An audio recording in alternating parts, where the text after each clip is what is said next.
pieces off the board. I guess alternative is queen coming out. Alright, so black is going to have this extra c pawn.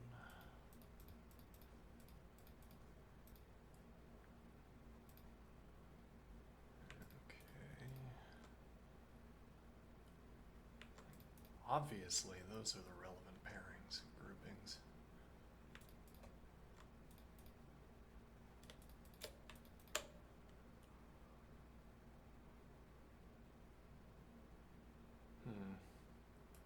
Not sure why that would be obvious, indeed.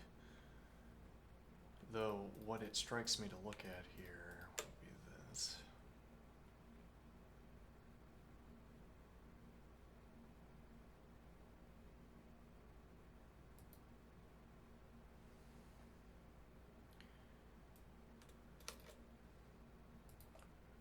If, for instance,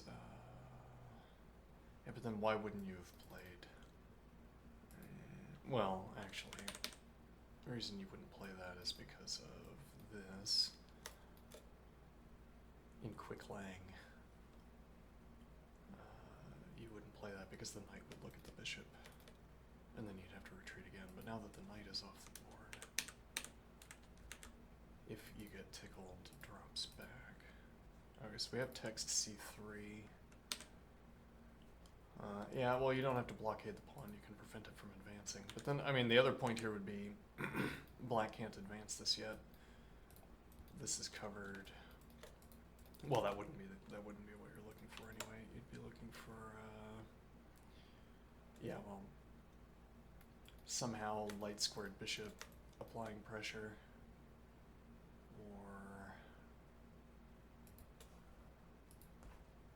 or okay, now I want back. But I guess the point would be black can't advance anyway. Well, now, if you drop back, black could advance, though whether that's reasonable or not, I'm not sure.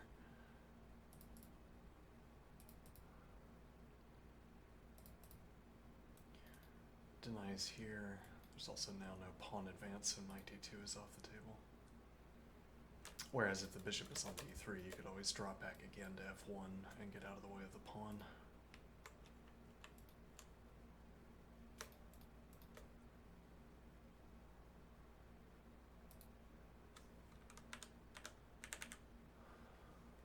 Deny the advance. Queen isn't going to be looking.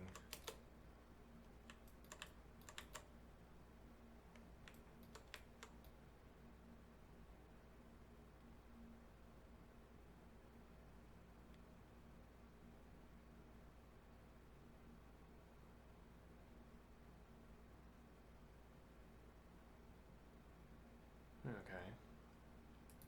So, well, there you would still need some salutary benefits of having the bishop on d3, otherwise, well, why not choose some other square?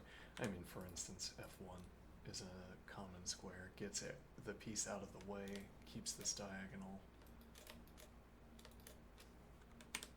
Okay. Well, we retain the option to drop back to c2. We also outright deny the advance, as opposed merely to dissuading the advance by threatening to recapture. That would be more relevant in a case where this pawn was gone and the queen was supporting.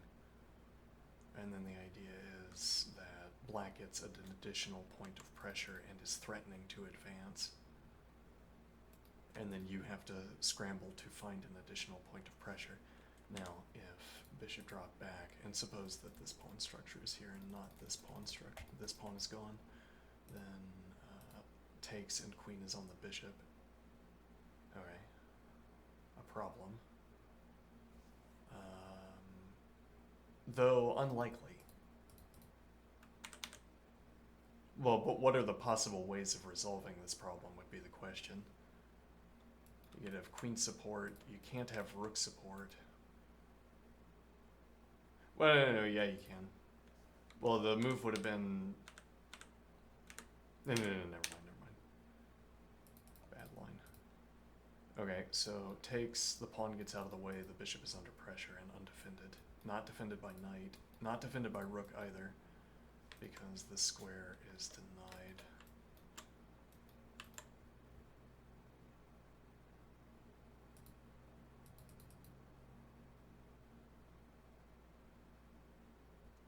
If you take immediately, okay, that's an odd one. Yeah, that might be wrong. Bishop back to f1. Well, I don't want to give up my center, but yeah, that makes pieces a little bit awkward.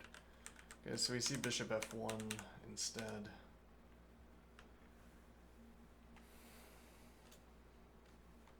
So you have the transit option. So there's a question of whether the bishop on d3 is going to slow things down so much that you could have played back to f1 and then spent a later tempo going back to d3.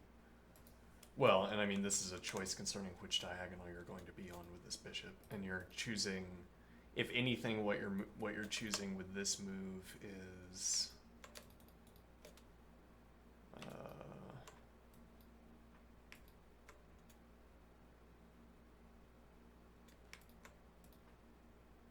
the bishop passing through to h3, or fianchetto, I guess, and it could have been sort of delay, a way of delaying the fianchetto so that you do it after the rook has been activated.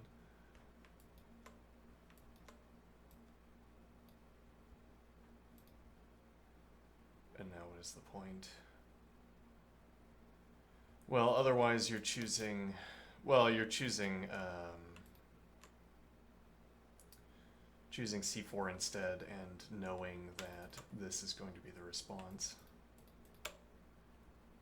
Okay, or you're choosing d3, which is the mystery move, and then you're choosing e2, which is blocking the rook. So it's d3 or f1. So I am thinking, because I don't like this square for fear of getting advanced on. Though I might like this square for pressure over this pawn. Pressure over this pawn advance.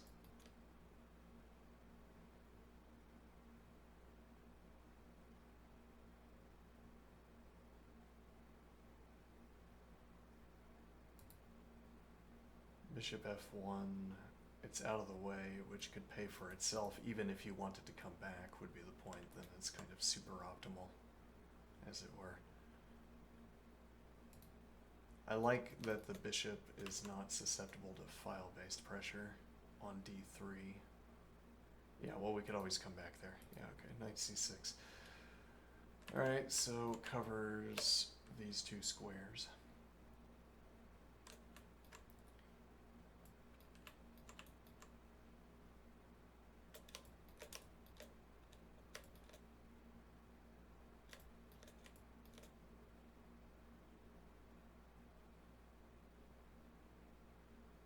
Yeah, though, how many of these squares are relevant? Well, d3 would have been relevant. Yeah, that's an interesting point. Knight a3.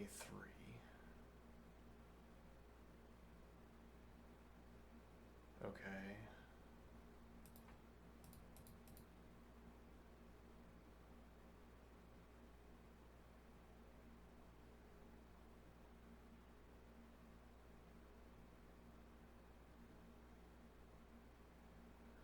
So here's what I'm imagining. Make of this what you will. I'm imagining two bishops here and here, defended by these two pawns. No, well, first I'm imagining bishop here, and then there's a corresponding heavy piece that's applying pressure down the file.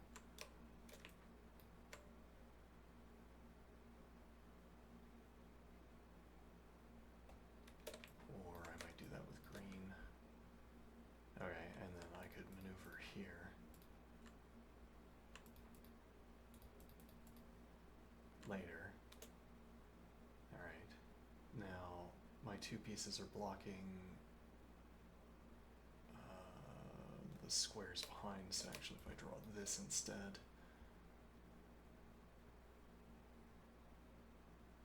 Okay, but why would the B pawn be getting? How would the B pawn be getting out of the way? Is a relevant question. How are you expecting there to be heavy activity on this file? For that matter, this is also a good square for. This is also. Oh, that's interesting.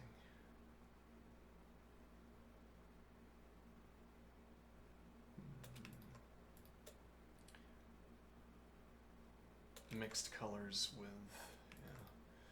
Yeah. How would. Well, you could be playing this.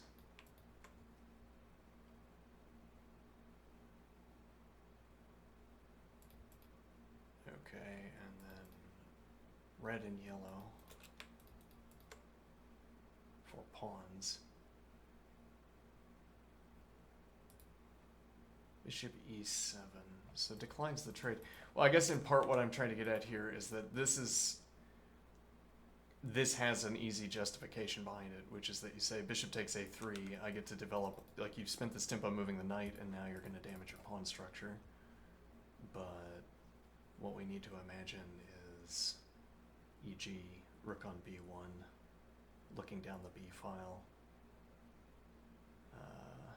the two bishops coming around.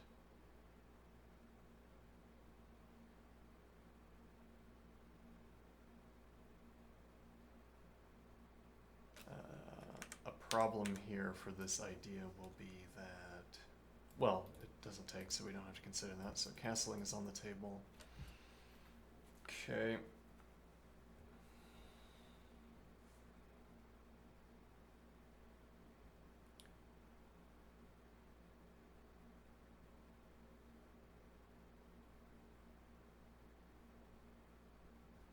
So c2 and c4 are available to the knight. There's no punishment for a second move.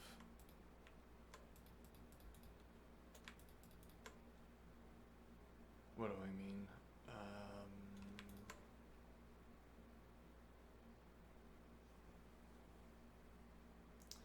Let me think here. What would the point? What point am I trying to make? It has to do with how the bishops develop in this position. Let me think here. So the problem with d3 for the bishop is that the bishop can be kicked off of d3, which we don't want to allow. We see knight c2 immediately. We don't want to allow this move. This would open up, so we can deny it if we just grant ourselves without further examination that we want to play bishop d3, then we would need to commit to something like f4. Okay, to deny, well, because we're already denying this. Okay.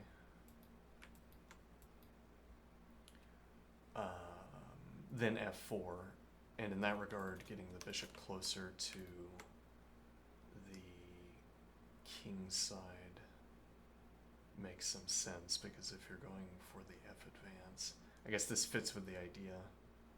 If you're going for the f advance, squares are, the f2 square, if nothing else, is opening up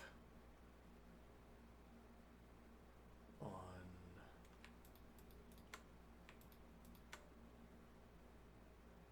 the king's side, though difficult to navigate specifically to that square. Actually, so this also opens up this possibility, interestingly. Challenge the knight directly, and then drop the knight back to d3 instead. Interesting.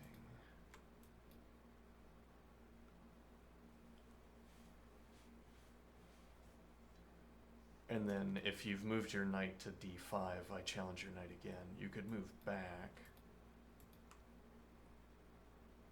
where colors are a mess at the moment. Yeah. Well, actually, yellow looping right back around to blue. So you could drop back, in which case I have a knight on d3, or you could take, in which case bishop recaptures, and I have my bishop on d3 as I long wanted. Okay.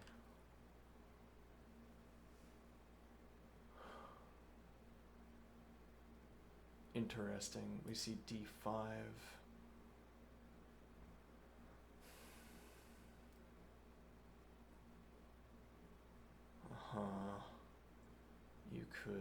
You have the idea of advancing, but that's some kind of concession. It's not even to say it would be bad to advance, but rather it's some kind of concession that you give up this pressure without forcing black to give something up. Like, if we started stacking pressure against this pawn, we could play, for instance, fancifully, we could play, I'll use fast colors, we could play queen f3 and then knight b4, and the idea is that if takes takes, now, let me see, you would have, oh wait, why do we care about that capture? Yeah, that's the wrong capture. Rather, okay, so it'd be queen f3, well no, we're not oh, so, well, the point would be that we secure d3 for our bishop. We secure d3 for the bishop, and well, yeah, because if you accept the trade, now if you don't accept the trade, we get the pressure against d5 along with queen pressure, and the point is that we would have more points of pressure. We'd be threatening to take on d5, which would force black to take instead. Okay, and then, I don't know, rook or queen takes would apply pressure to d4, and we're also denying d3.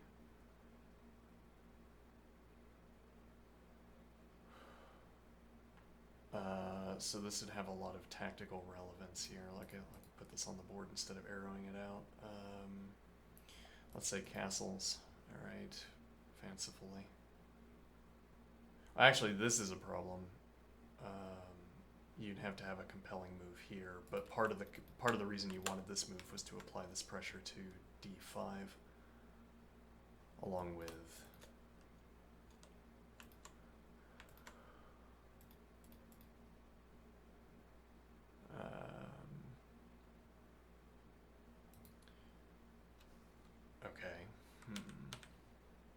What is the, well, I mean, an idea here is that if we proceed to advance, we give up this idea without gaining anything from it.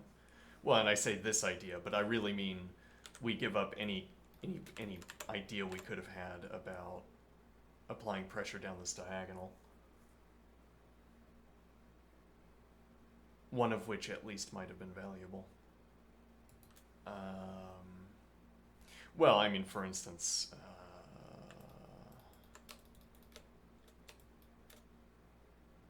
you could back up the queen with a bishop. Okay, that would be a continuation where you stack pressure against this pawn as well. Maybe more likely than the queen development move as a first idea.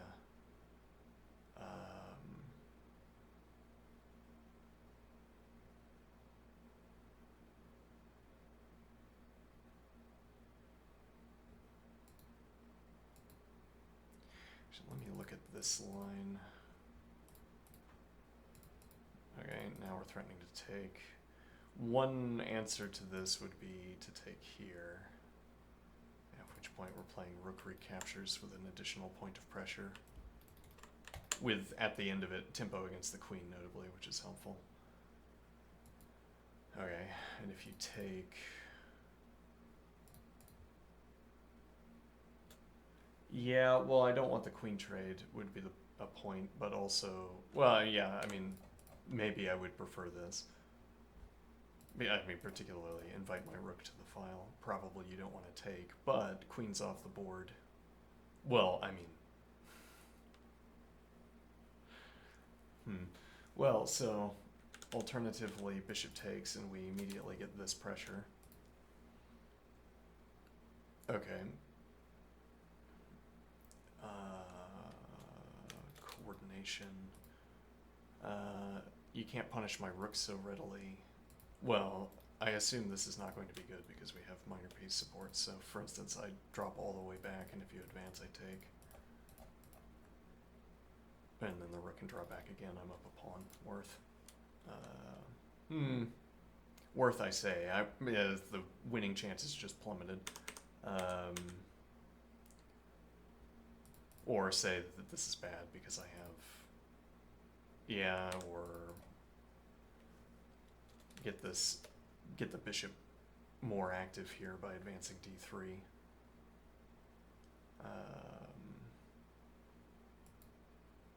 So we dissuade the advance.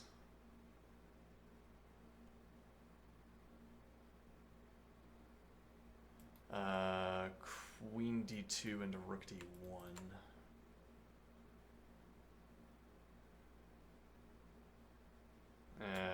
This diagonal, probably I don't want to advance the f-pawn. I'm not sure what the knight is doing. Yeah, the knight's kind of hanging out and blocking the queen.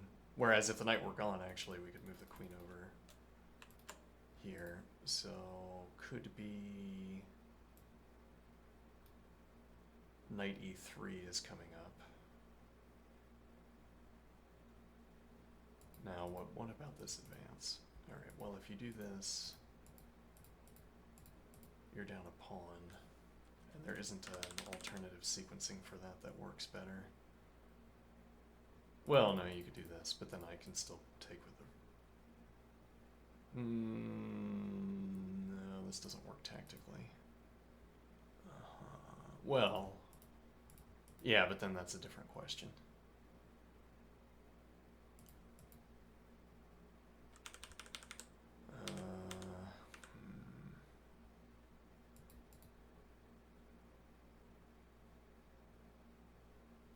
Yeah, though I don't care about f takes.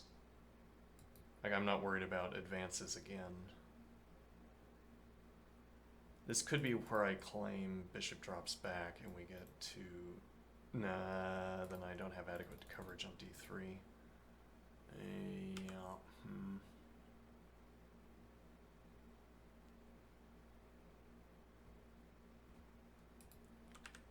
Knight takes d4. Wait, what did we have? Unclear. Knight takes d4. Takes.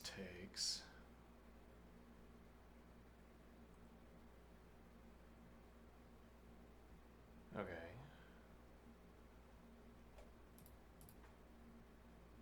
You don't have to play bishop d3 immediately, though that's an option. This also opens up a rook avenue.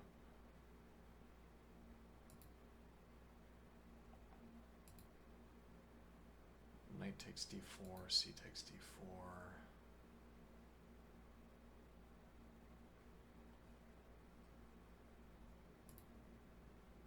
D takes e4, already decided.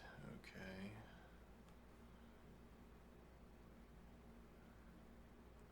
Am I obliged to take with rook here?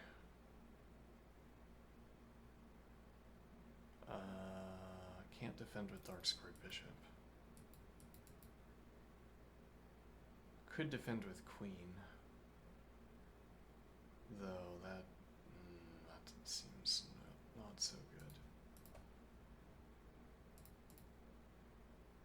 Why is my queen under attack on move 13? Has my opponent blundered? Have I blundered?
one moment.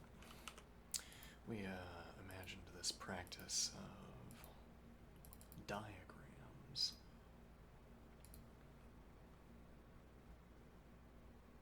What did I just do? Why is my computer lagging?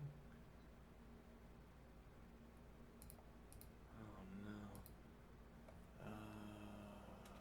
Game day. We can come up with a better file structure as needed.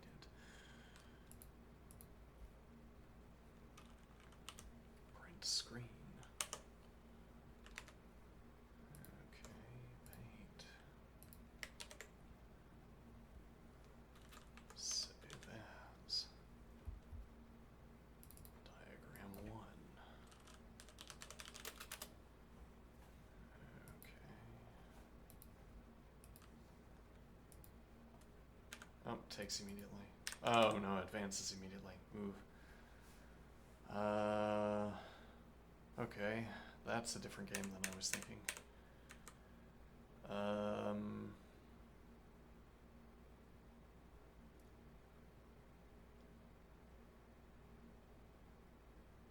I think I'm taking with bishop. And then I'm playing bishop d2.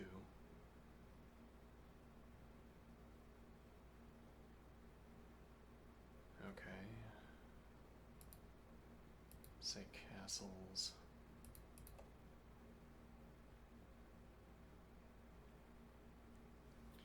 Now we have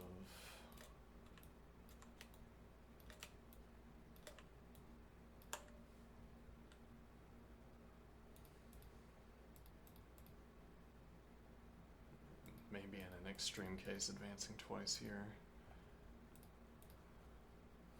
But okay, so pressure and then pressured and then pressured. So it's pressured on every square. You'd have to have piece coverage on this for every advance that you made. Similarly, not for g3, which you could get for, you could play, and actually we could do here. You can play here or here, and you can play here. Space filling like this is not really a good, well, whatever. Okay, and now here, and you're under pressure. So what this coloring is telling me is, or is marking, is where black would have to have piece coverage on a square for a pawn advance.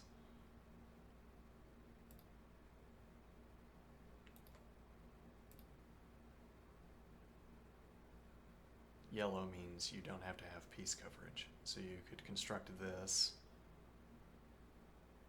without requiring piece coverage. Though if you constructed this, you would notably be activating these bishops against your own pawns. Now, if I could have the king and the two bishops looking, if I could have the king in this structure and the two bishops looking at the structure, I think I would take that. As opposed to the present pawn structure.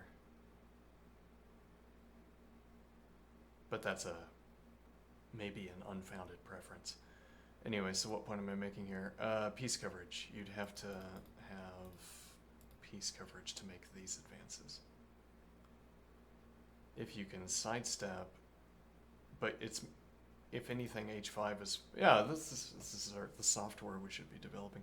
How quickly can you reasonably get a piece to cover h5? What piece do you get, and how many tempi does it take?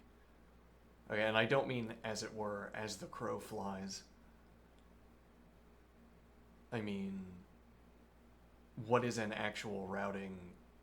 Even if the evaluation is going down as you make the moves, what is a routing that gains control over h5? Okay, it could be this move, for instance. You have to play queen d5. Okay, now then that's a bad move because, for instance, I can block with a rook if nothing else. But okay, that would be a way of obtaining piece pressure. It is a light square, though that's difficult to tell with this color scheme. So the light squared bishop would be able to support h5.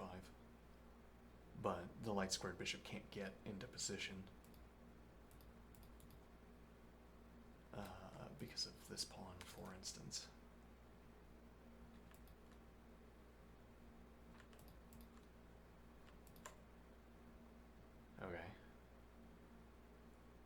And even if you could, you'd have to go to h4 to provide that support. Or you'd have to be on e8 instead and providing it down the diagonal.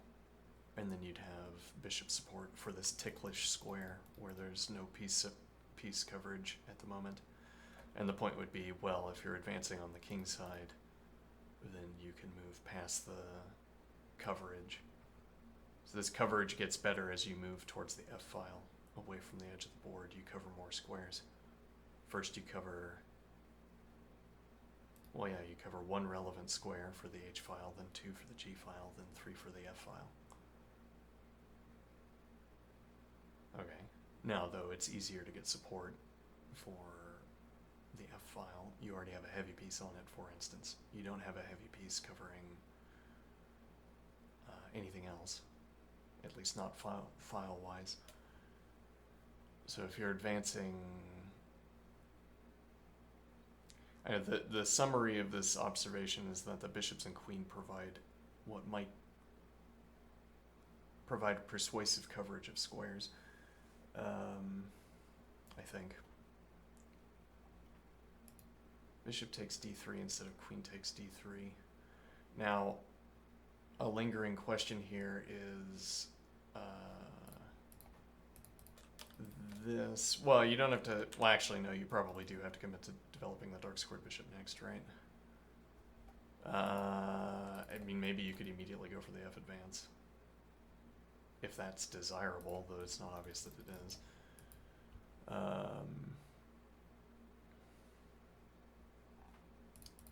What about cutting off the rank? Because now our doubling options for these two rooks are more limited. Though actually not impossible, interestingly. Black doesn't, no, never mind, impossible, yeah. This bishop would have to move at some point in this process. Okay, so doubling the rooks is difficult. Yeah, we're gonna be maybe playing one to the second and one to the third, which admits of two combinations, either rook c2 and rook e3, or rook c3 and rook e2, depending on what we want to give up with the queen. It also changes bishop. It's also bishop relevant. This is the kind of thing where you could spend an hour and a half looking at, well, you could spend some period of time looking at, like if you had to make a decision about how to continue the development of these rooks. Well, and then actually it's interesting that you're getting more information about the board state in the meantime. So rook c1, probably. Rook c1. Okay, and now, curiously, bishop e8. And then now you have to make a decision about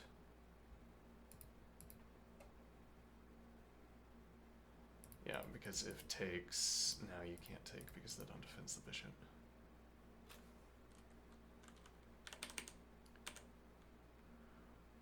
So this hangs a pawn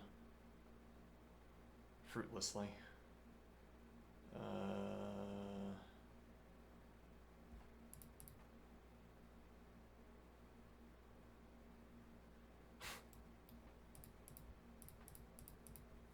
Interesting.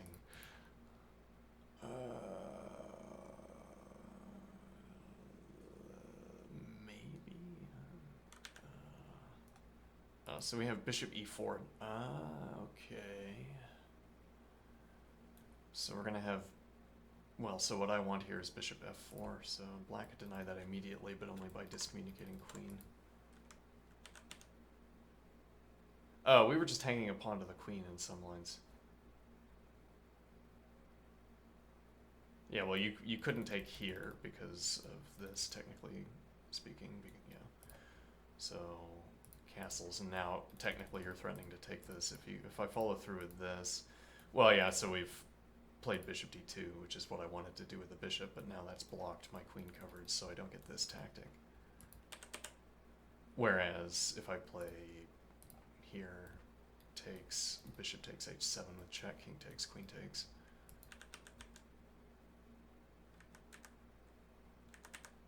So this reopens queen. Okay, makes sense. I want bishop f4. If you play this, you discommunicate the queen from d4, so you'd need to be moving again to recommunicate. You'd have to commit to some kind of redeployment of the bishop.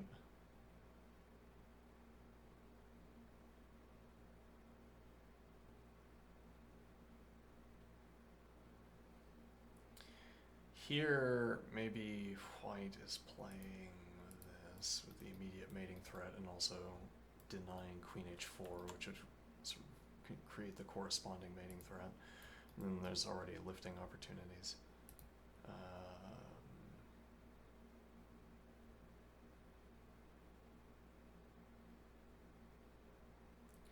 Yeah, seems awkward to answer.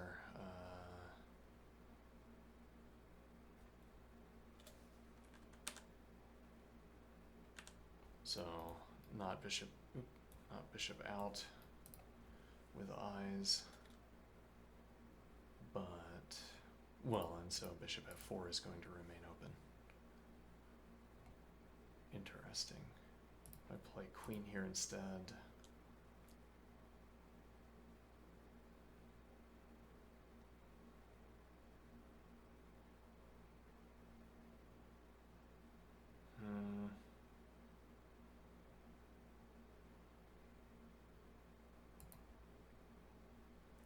Yeah, I don't want to commit bishop e3.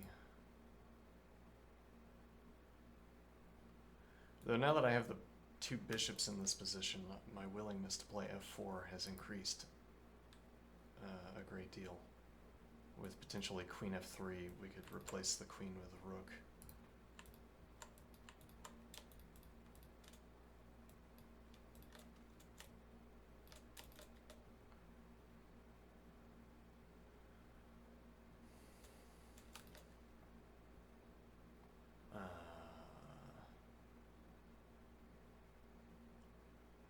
Right, with f4, yes. In quicklime here.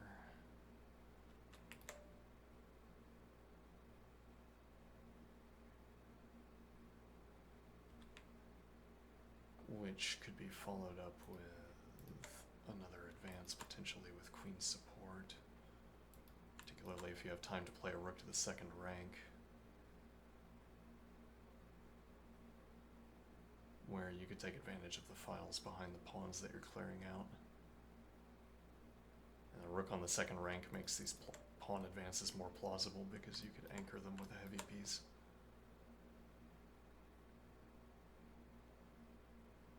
The dream being rook holds g4. Rook holds g4 while your king gets into position. Okay, so this is... Well, if I have to...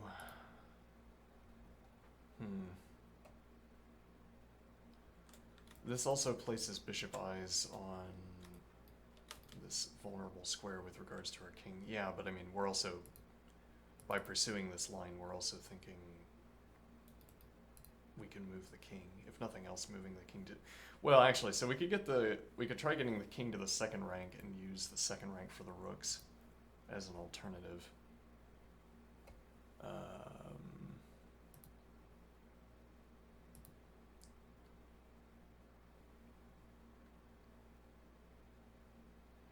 What do I mean? Note how something like this is dissuaded by... I mean, yeah, this would be a dubious move, but it's dissuaded by having these two bishops acting like pawns for this pawn.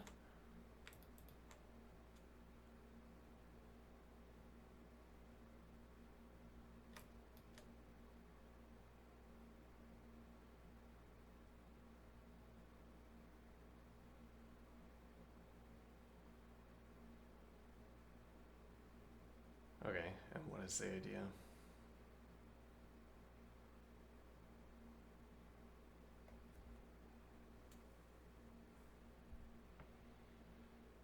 These sort of sidelines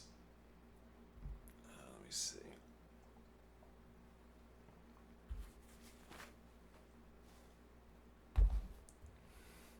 Well, so naively, okay, if I want to stack pressure on this pawn directly, okay, if I advance, it's like here to claim tempo against the bishop. For instance.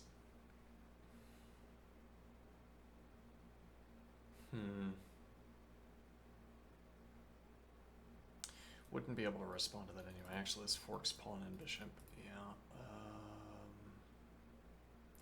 So you're having to play like queen c2, but then takes at the end. This tactic didn't work, in part because of the way that the two bishops are controlling the center and helping this pawn advance.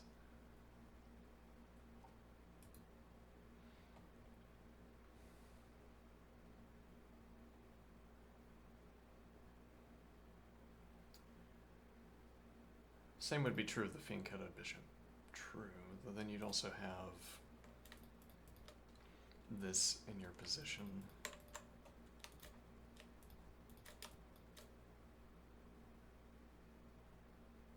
If you advance, this pawn takes and the bishop had to take.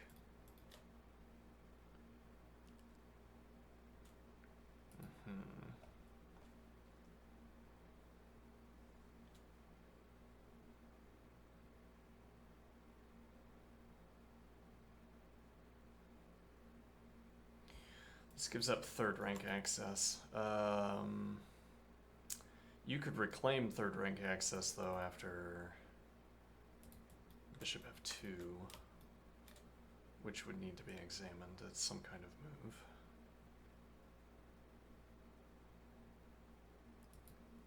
Huh. What does black want to do in response to this?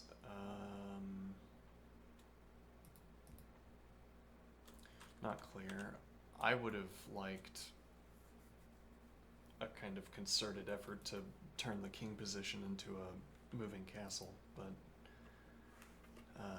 this bishop f6 move has precluded such fantasies. Yeah.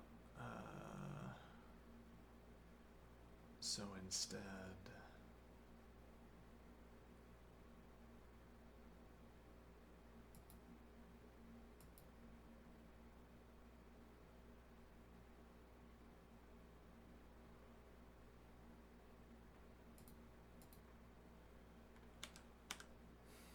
Are you threatening to advance this?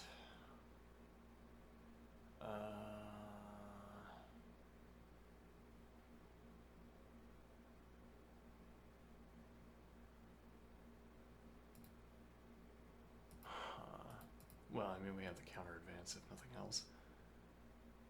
That might itself be persuasive. The follow-up advance. I'm less concerned about dark squared weaknesses at the moment.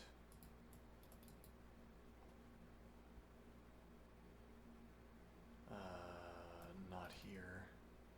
Interestingly, we didn't need to play h3 to deny bishop g4 in this line. Controlled, controlled, controlled, controlled. So this would have to block the file, if anything. Okay. And it's a minor piece, and your only other minor piece is the dark squared bishop, so you can't attack this with a minor piece. So you could try to force that.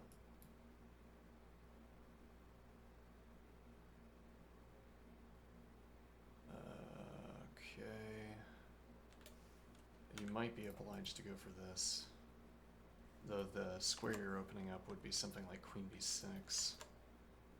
And you don't have that, but also you need this queen pressure down the center, it seems. So the queen stays put. And now we're looking for something like this, and rook over.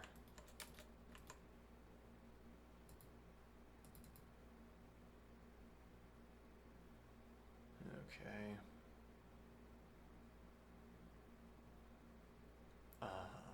Could be advance and immediately claim this. Rook conveniently goes to the 7th rank, which actually you wouldn't be able to do if you'd played b5. And now rook can be coming around, though you don't have the f advance to get more room for the rook. I'd say that's probably better for white. Convincingly better, even.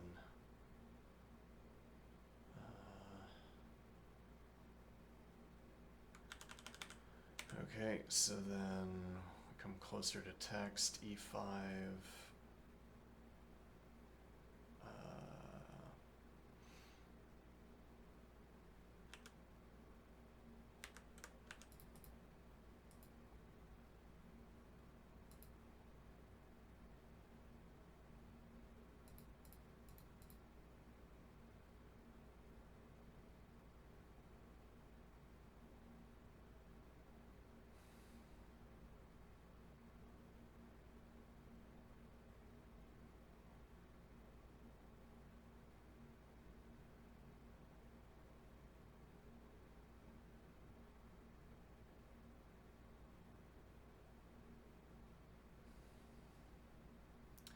In fact, that doesn't work. Yeah, for white. This opens up the queen trade. Hold on, why doesn't that work? Why do I occasionally zoom out like that and sort of miss something critical? Well, I mean, I could sack the pawn if I insisted, but otherwise this is a basic tactical question. This doesn't work. Notwithstanding something like this being persuasive, or like takes, and then, but then this isn't pinned. Doubtful that the tactics work out. I don't know, most of the time the tactics just work out, and I don't have to worry about it. Though if you take like this, could I... Uh-huh. That's bold. Why would we do that?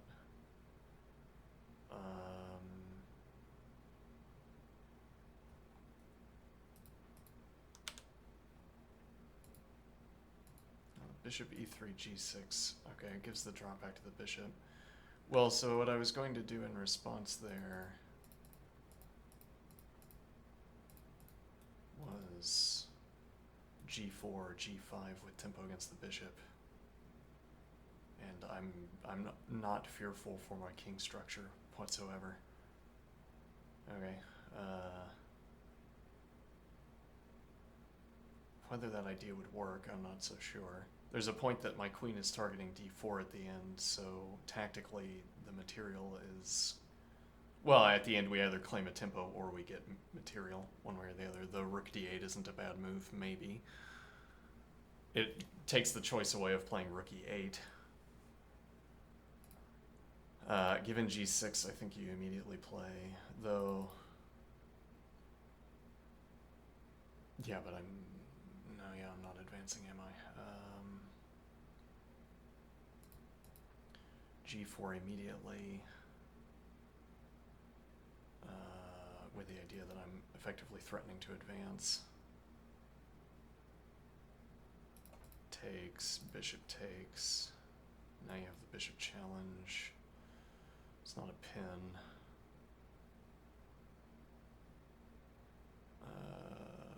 Let's see. You also have the bishop, yeah, but so if you challenge bishop here, I could play here. Alright, and now if you challenge here, I play...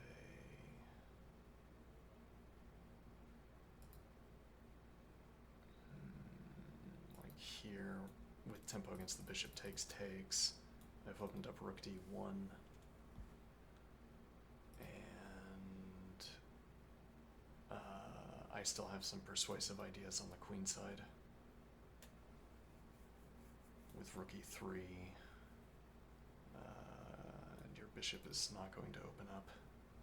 I also have tempo against this pawn. And then pressure against the diagonal around it. And rook d1. d1, rook c1, followed by rook d2, rook e3.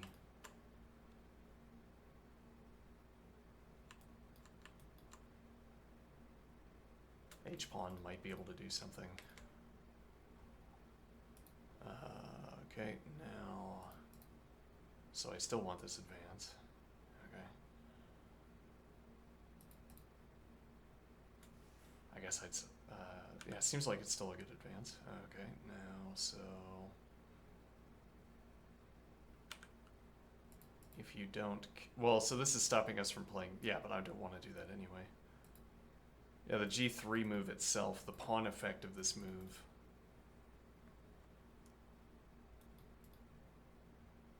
I don't want to play f5. I want cover for my continued development, I guess. Well, like, say you play bishop back and I play bishop back. Okay, now I have rook e3. Though actually, no, I don't. What I'd actually have is rook c1 to rook c3. I'm free to play the g advance. Because I have queen support as well. So even if you could make this advance and try to, you couldn't justify this by tactical means, this e5 advance, because my queen is covering. So we get the g advance, which could open up the bishop dropping back, and then our rook staying on e1 makes sense. We're now looking at the open file.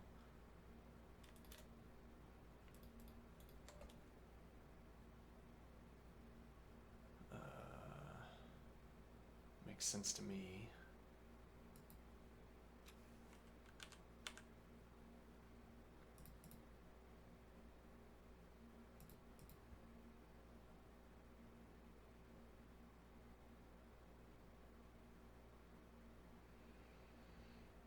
Your way to stack additional pressure against this. Well, so this is still unrecommended, I assume. We don't have coverage on b2,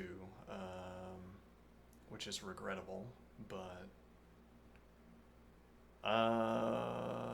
well, we could play rook e2. Maybe. This is with tempo against the queen, so, and b2 is covered.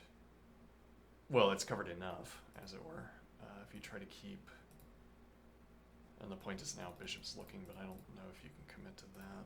Probably not. Yeah, it just immediately fails.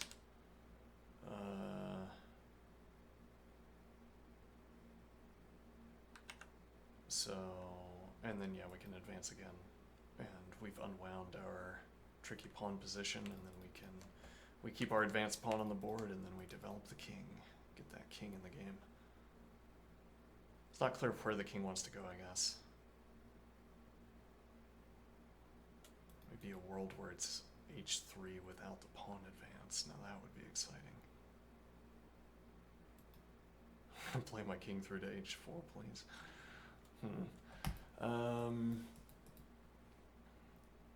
Or I guess more likely would be a structure like this.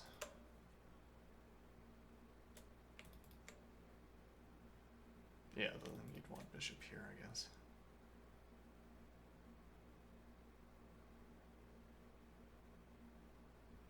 Anyway, what is the point here? So queen b6 to try to stack up pressure on this pawn with rook is not a play, so it would seem.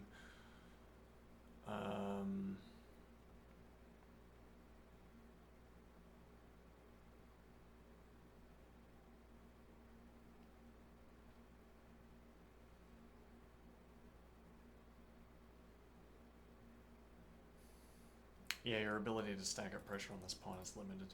You could take this routing instead.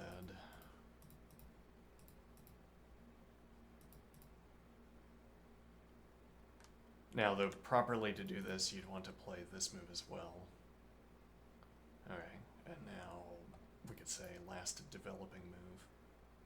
Now queen e1 or queen c1 gets... Oh hey, it's that pattern that we identified earlier. With queen on either c1 or e1.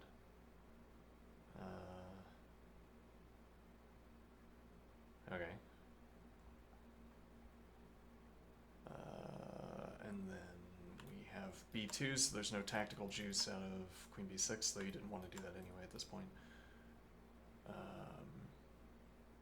Okay, and now you play bishop back, which opens up rook d7. Black ends up a tempo slow at the end of this, as it were. So I get to claim the initiative here. If there's a good move over on this side of the board, I might just spend it developing. Now, I suppose I choose a heavy piece in response. But which one?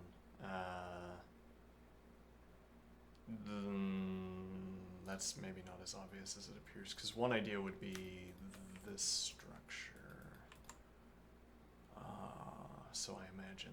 And then the idea is that the third rank rook is over here, and the second rank rook has access to the king side, as opposed to the current state of affairs where it's the well, the c3 rook has too many options. Like we've misbalanced our rooks, as in we want this rook to do everything. Well, I mean, if a rook has to stick around to defend d2, yeah, though this was quite committable by black. I mean, black didn't have to go for such a line. Also, incidentally, this square is weak, though white could... Well, white would have to commit to reinforcing. So I am thinking... So, here with queen eyes, maybe. You could also play bishop out, potentially, to put pressure in this direction.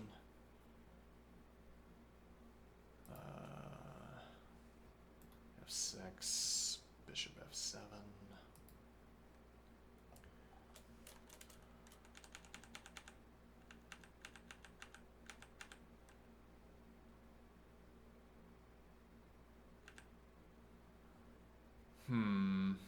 And what does all of that tell me?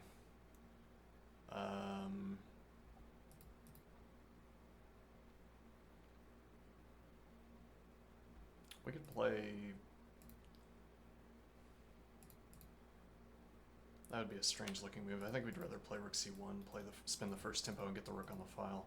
Though that also allows for rook challenge. Like we'd have to play this immediately and then rook challenge. We commit this rook to defending d. Actually, this also doesn't work. Well, it depends on what you mean by doesn't work, but yeah. I'd agree that doesn't really work. We can kick the bishop, actually, but... And it might even be fine to do that. Like, let's say, I don't know, here for whatever reason. Okay, now, if you try to play here, actually, yeah. Nope, don't like that.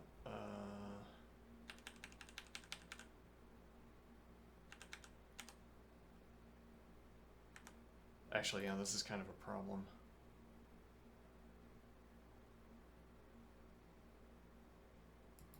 How big of a problem?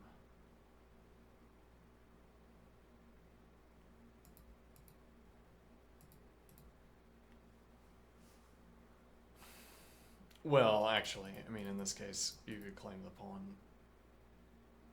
Probably. That's also material coming off the board. And now the game changes. It's going to be like queen a4, you keep queen coverage, you cover a6, you defend the rook.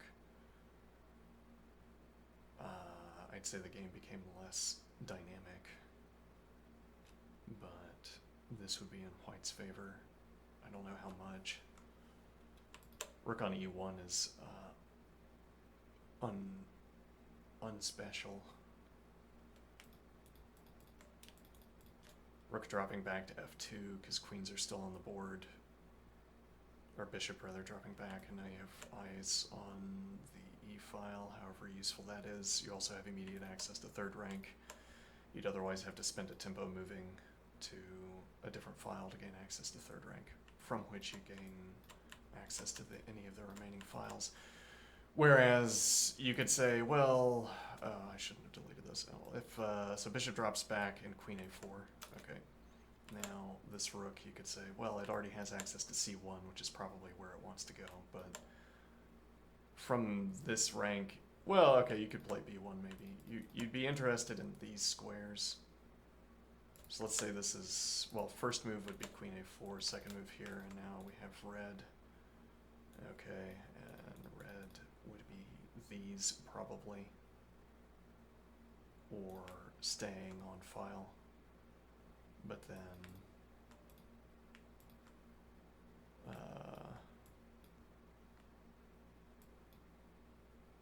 third rank gives access to, well, it's like more indifferent. You'd be in front of the pawn if you were on b1. You have access to a3.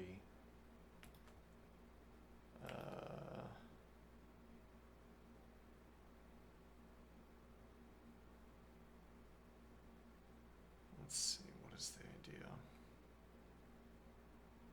Rook passing 3e3 would be the idea. I think we're too committed to this line though, because how likely is this? Well, I don't know. I mean, the point is that we don't have a better answer. We don't have a pocket answer for bishop passing in this direction. Question whether we need it.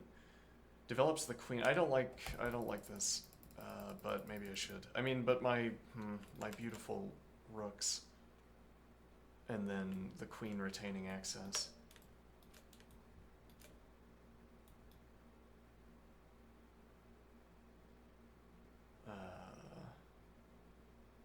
Was a thing to behold. But also queen e2 would have been nice as well. The same observations that we made before about maintaining these diagonals.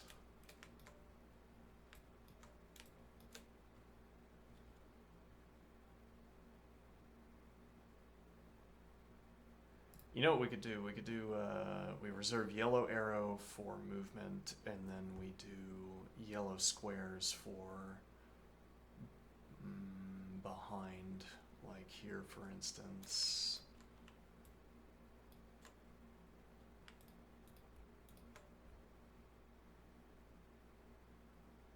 Interesting, and the point would be that we already commit yellow arrow to movement. The idea is to take away the temptation to have yellow arrow, or have yellow be the next color, because we can't combine it with its arrow. We want to take away that option.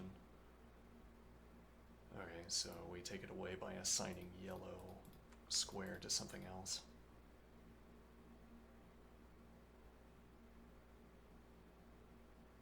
We could do the same thing with red, for instance, where we have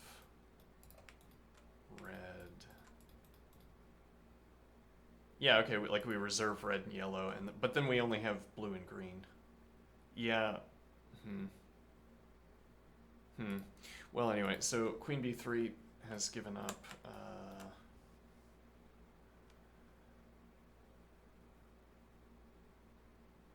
And Emacs like arrow construction system for chess. Let's see. So we don't have this diagonal anymore. We have queen on b3. Okay. This also comes with immediate tempo. There's no... Well, I mean, you have to remain worried about this, I guess. I don't know how persuasive this move is. We've dropped queen support, but maybe the advance is simply too good. And I think strongly, arguably, the advance is too good. You have how difficult it is to get a minor piece. Actually, now even playing b6, which is the preferable of the two moves for this pawn. So we decided earlier. Well, yeah, okay, you could play this. Yeah, no, you don't have that. Yeah, so this was the preferable of the two pawn moves, and now that's not available either. So how does this light squared bishop get active? If you try going here,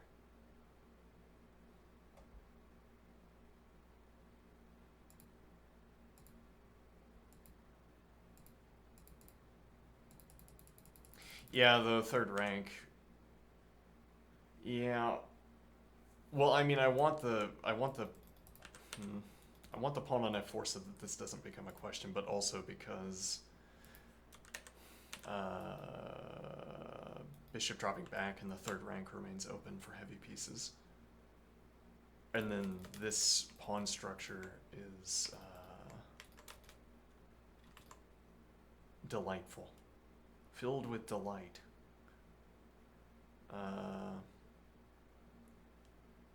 There's a point that g4, well, g4 probably would require dropping back to f3 with the bishop, which would cut off the third rank, interestingly.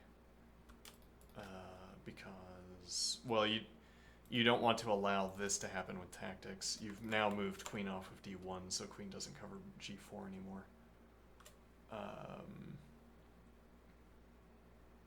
Yeah, though that also commits the queen to sitting there for a while. So the idea is that the queen covers the g4 advance.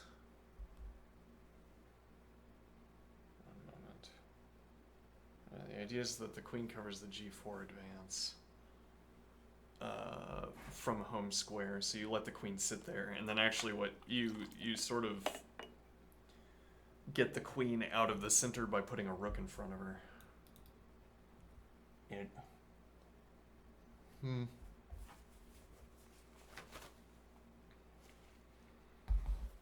Now, what is the point of this? G4 in particular. Well, so now you could accomplish e5 by tactical means, because if I spend the tempo recapturing, you develop your bishop and eliminate my pawn.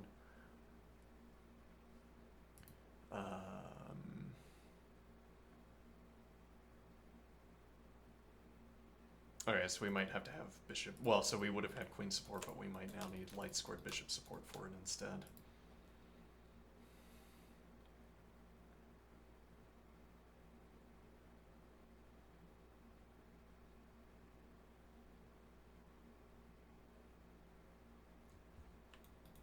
It's interesting that the queen on b3 denies heavy piece access to a3. What do I mean? So when we were developing like this, the rook would have access to a3.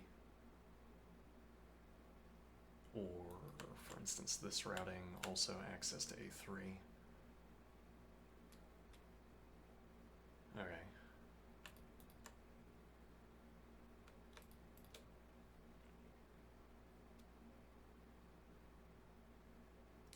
Now what is the idea? This would apply heavy piece pressure to... This would apply heavy piece pressure to a6. Okay. Now, I didn't have to delete that.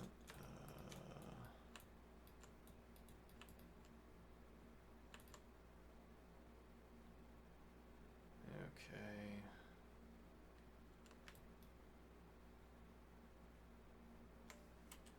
Now what is the idea?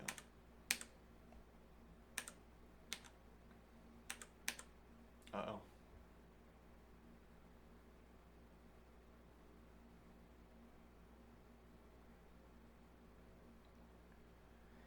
Yeah, I'm a little bit confused as to why you would go for this.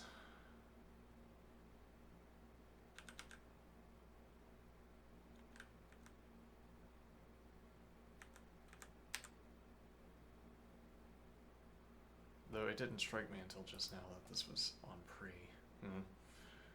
I mean, you can exit and you've only sacrificed a pawn. Oh, the point is that here, I guess,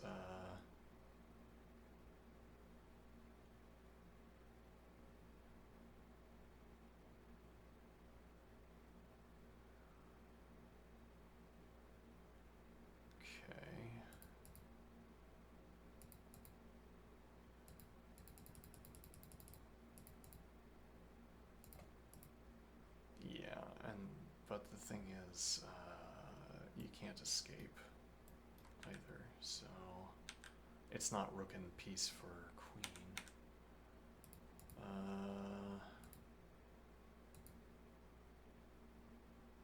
What is the idea? Anchor with pawn.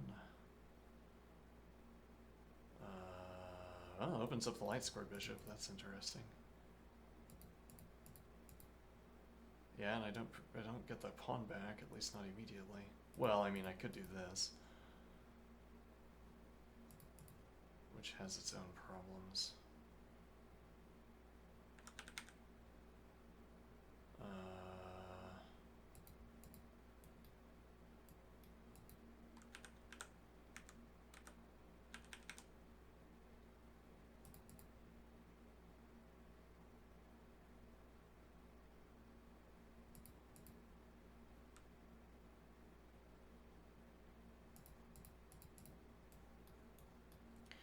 stops the F advance as well. If you challenge with rook,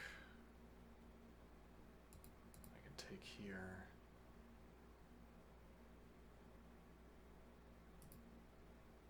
Actually, I could take here. No.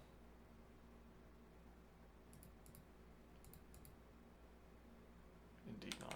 But I could take here.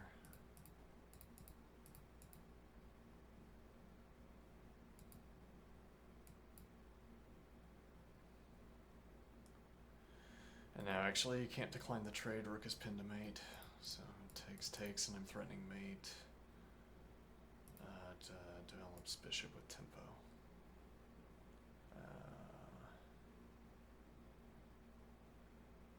And then, is that required?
Hmm.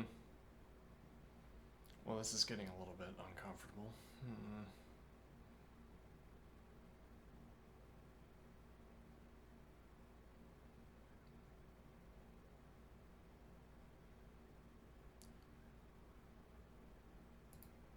I don't know. I'm going to take a break. I'll be right back.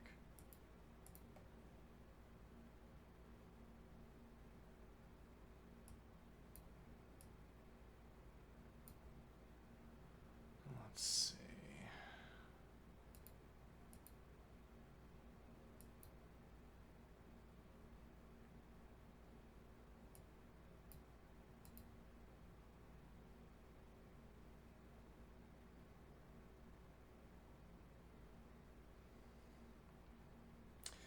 I don't know when this comment would have been relevant, so I don't know what position this is talking about. Hello, Zig Addict. I'll be right back.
Alright, I'm back. Hold on, no, I'm not.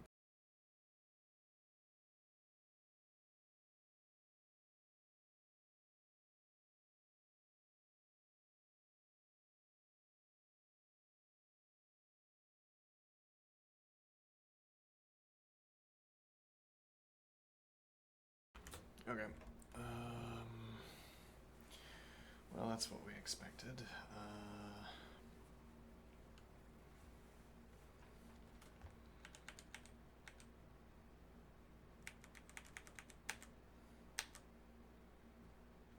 Text.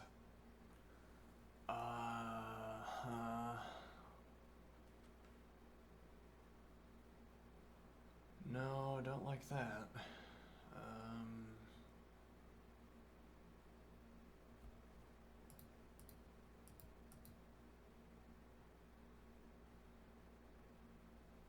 That's a point here that this is a threat.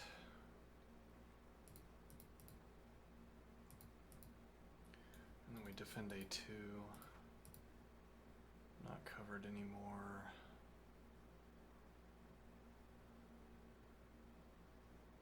I mean, you could play this.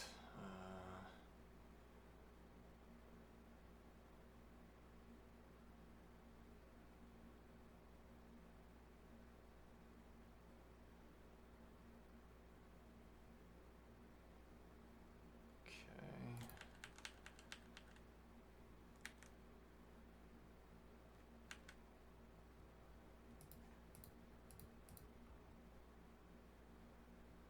Yeah, is it though?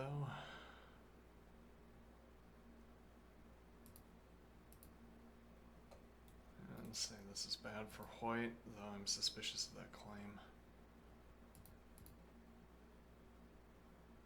This doesn't stop the F advance, notably. A5. You could take here.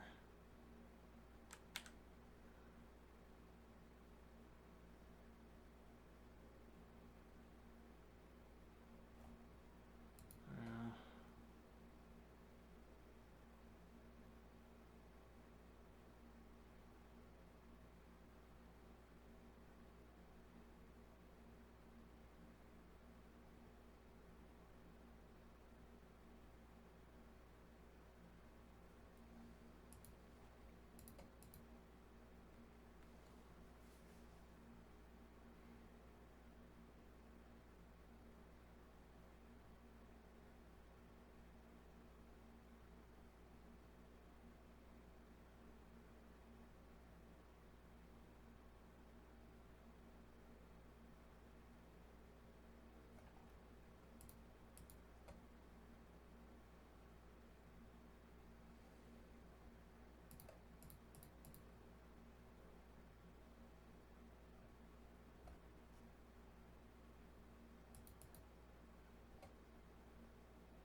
Locks your own rook out of the game.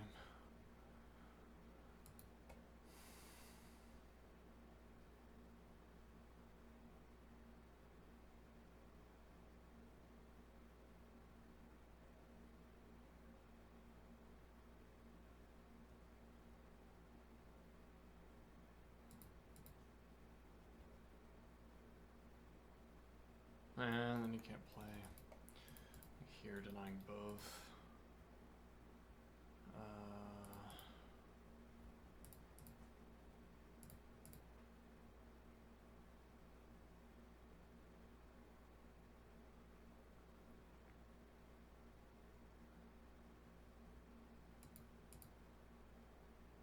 Oh. Nope, incorrect. Let's see. Like this.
Mm-hmm.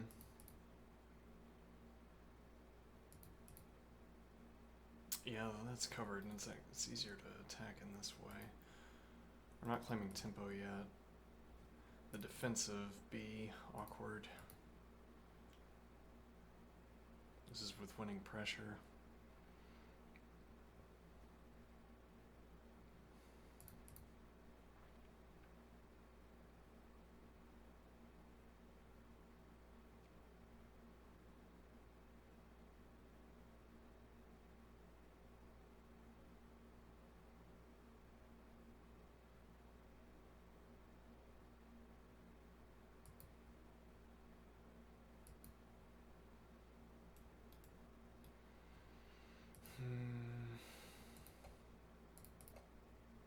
Not a pen.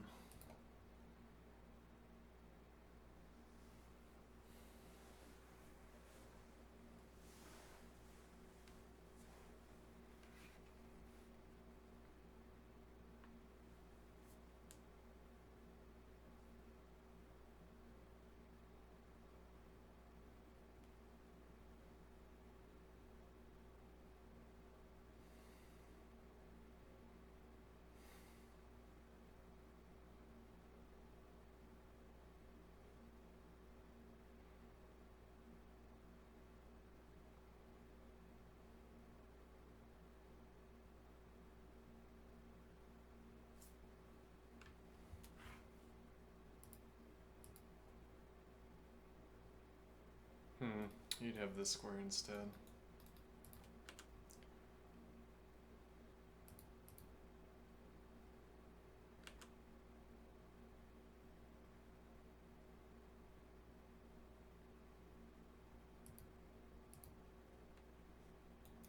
Opens up king development, and you only have this drawback square. King advances to g3, and then you can play f4, f5. So denial on f advance to try to counter the bishop. You could still do it.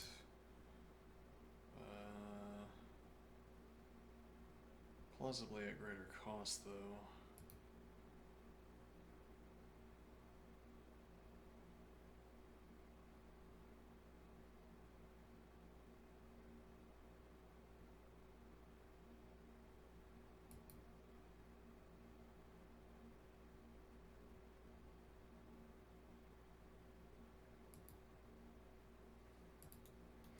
Here, and you can't use a rook to challenge my bishop. Drop back here, you don't have rook support for pawn. Actually, I could just take, maybe. Here instead, and there's this symmetry where I can claim tempo against your bishop. But actually, I get to do that first.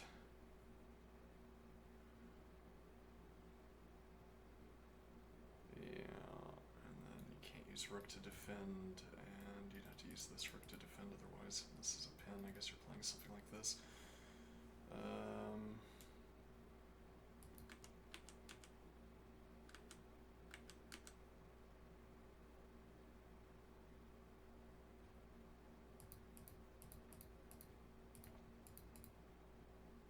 Doesn't work, this is on pre.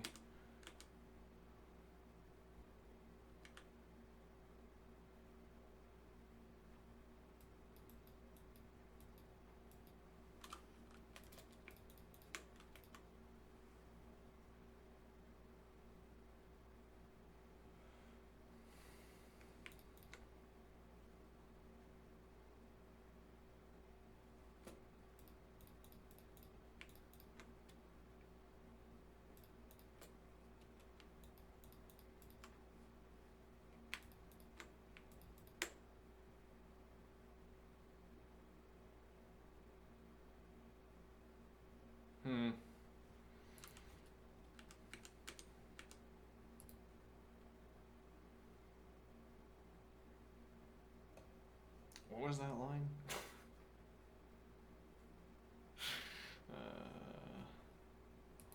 Bishop d5. Oh, okay.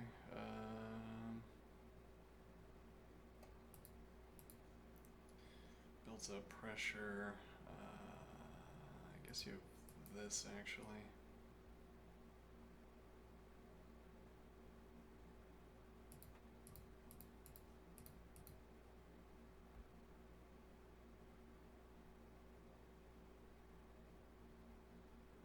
That doesn't seem desirable, but it's playable.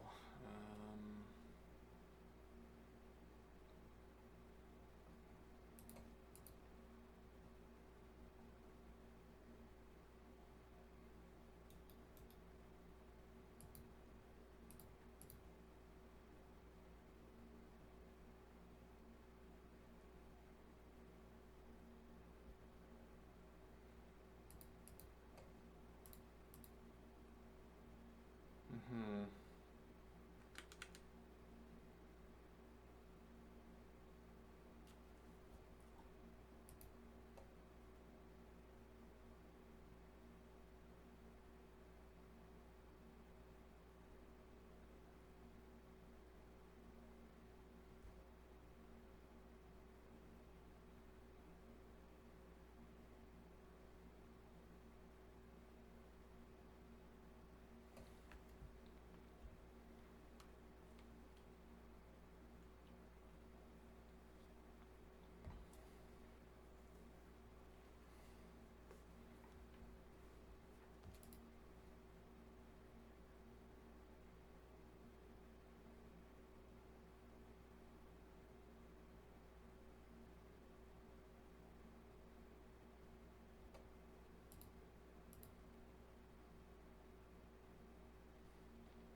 Oh,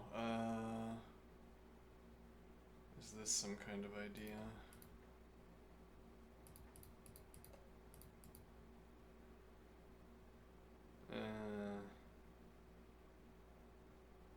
Not really.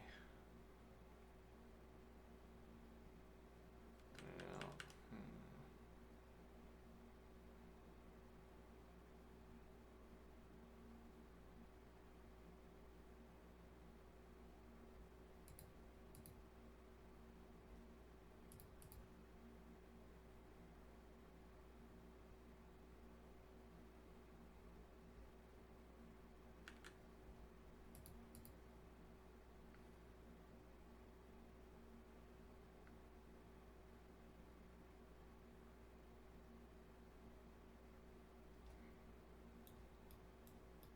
Getting mated, you can't go for that.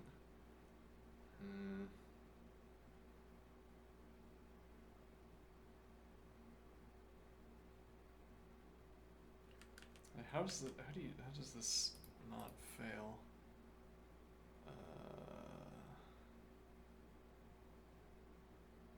And aside from this specifically, but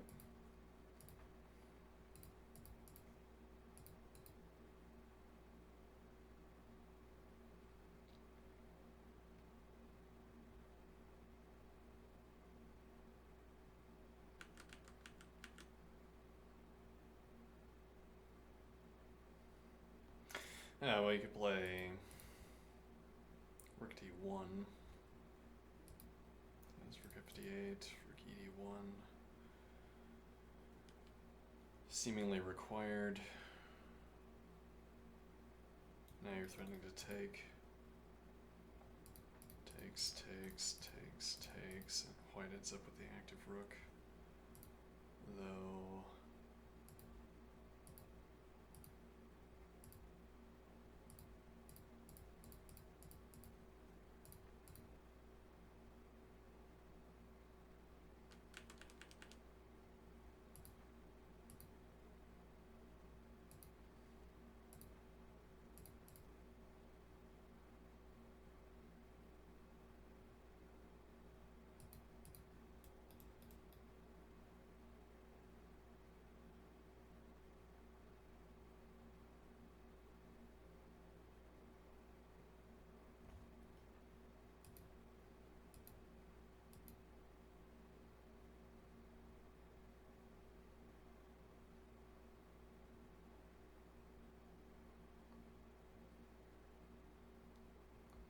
So, alternative here, apply pressure from C5 instead.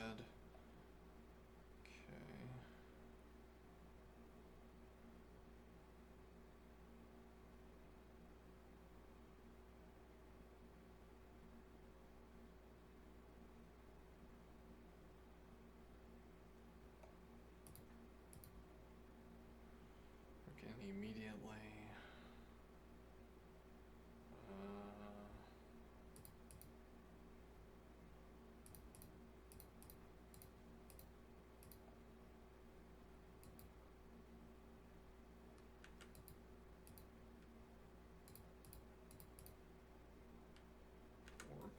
defends. For that matter, you could go ahead and take here. What's this up?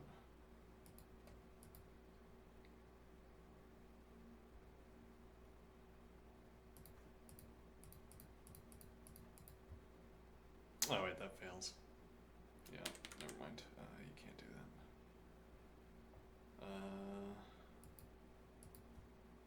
I guess you have to take immediately.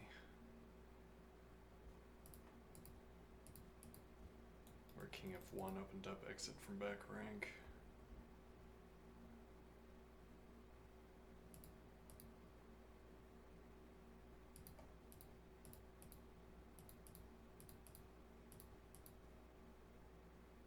With tempo, kind of. Get the rook here if you don't play king out immediately.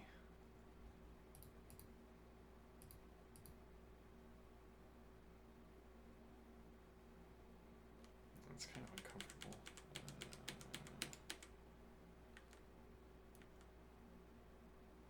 Yeah, it's not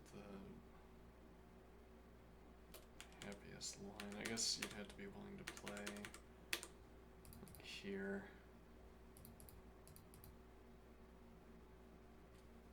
And then keep the king out.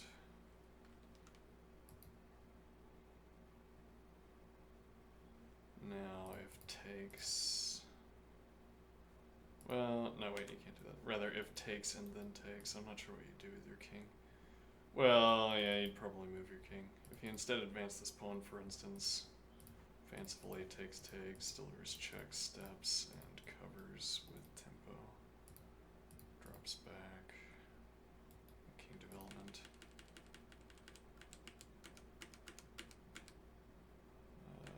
Let's see.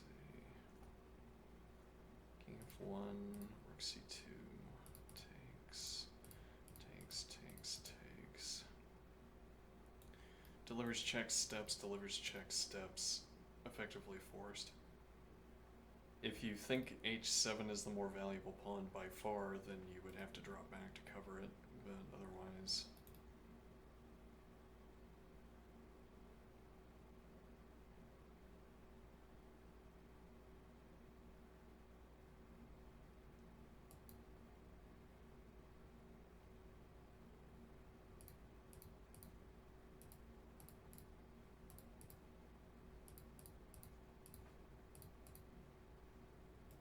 covers. And then here, yeah, you can't pressure. This is much the worse, I think.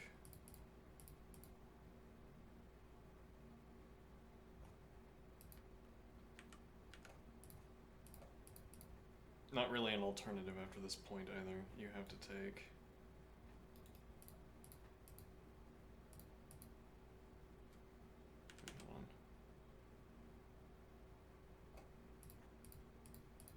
You play this instead. I don't see that being any better.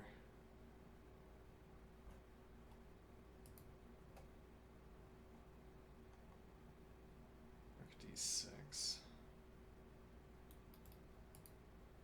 Now takes, rook takes. If anything, this seems worse. Well, now this doesn't come with check, so you can play here. Ah, I see. Okay.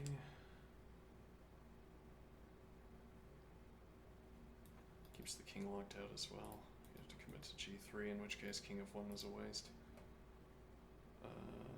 This also means the rook can't come off the back rank. Well, would have to return immediately.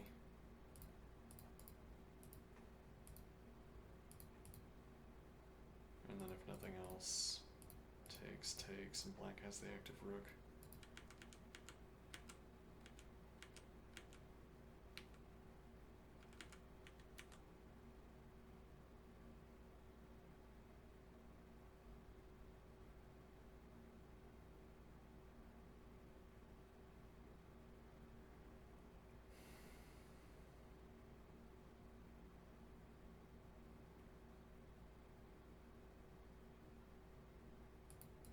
Maybe rook d2 preemptively, but now here actually. Yeah, though, and you don't have the rook on the third rank.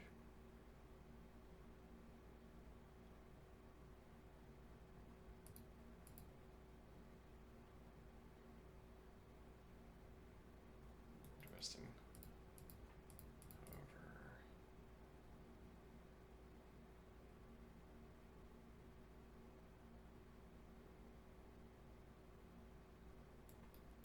takes, invites to fourth rank.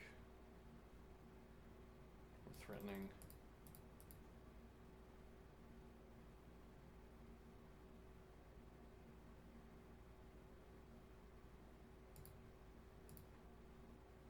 Hmm.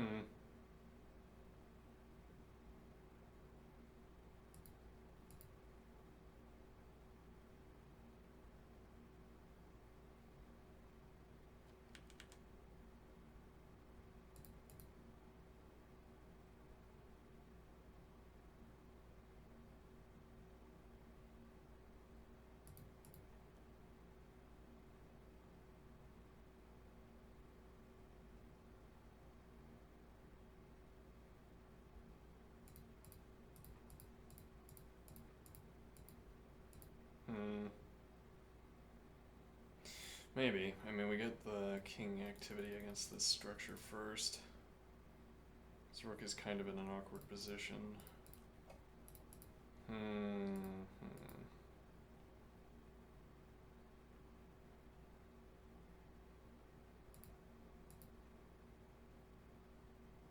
Kind of. Type of in an awkward position.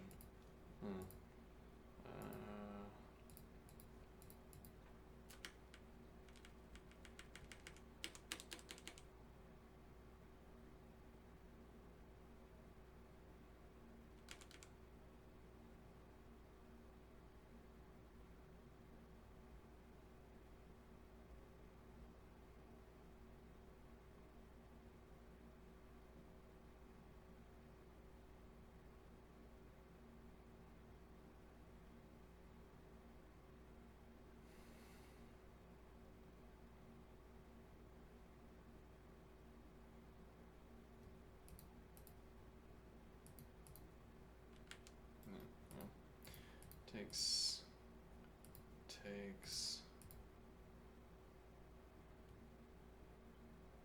Yeah.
Mm-hmm.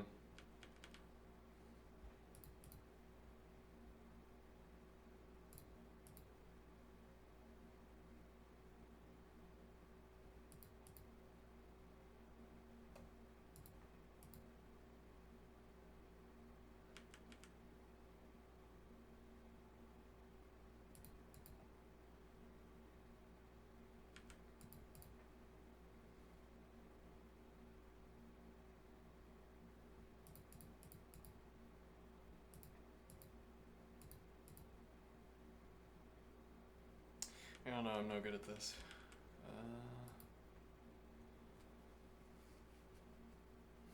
Don't know how to think about it.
Oh, black has to spend a tempo at some point. Yeah, though when is a question. Actually, hold on, you can't let this sit on the board either. Because this doesn't come with check. That was a problem that we didn't notice. Let's see. Yeah, and then steps here, or okay, and then steps. It's really just inviting me to develop my king. Play here instead, takes, but then takes with check, and now you've gone the wrong way.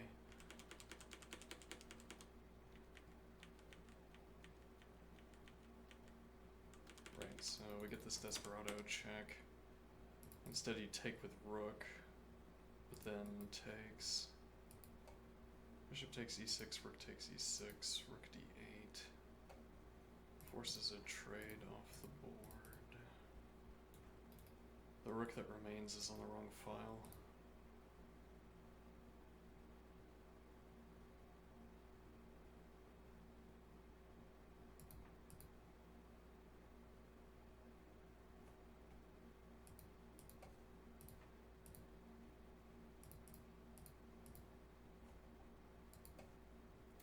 Rook d7.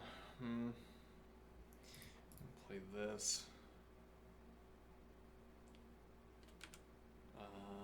Otherwise, I'm not sure it's right to invite this move. It denies rook b6, which can otherwise pressure b2. Yeah.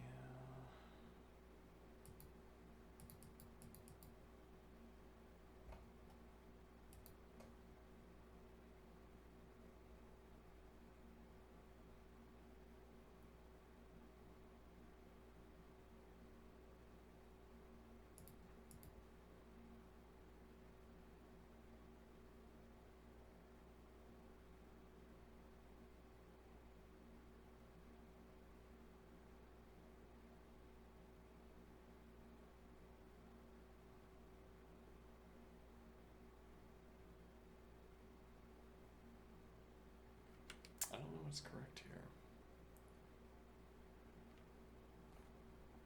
Oh, we have text, so apparently it's g4. Okay. Yeah, there's not... Well, if you advance, for instance, here, and then you have to play rook behind... I guess here we take... Point being that now takes, and we get rook already defending pawn, I suppose. Well, we go up a pawn at any rate.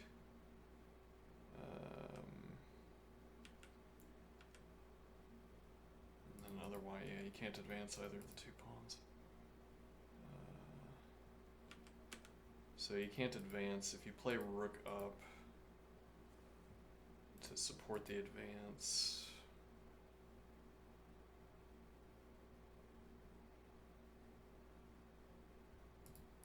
Like here, force the advance, and then advance again. Here, now, doesn't come with, yeah.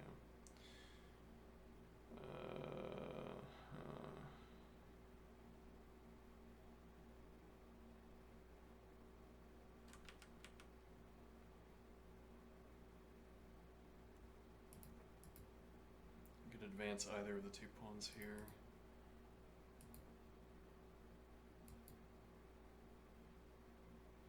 The rook is on the wrong square.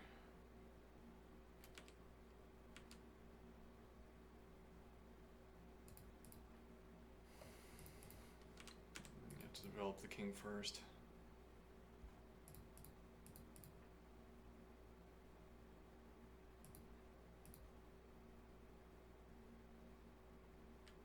Oh, I guess you're committed to this, maybe.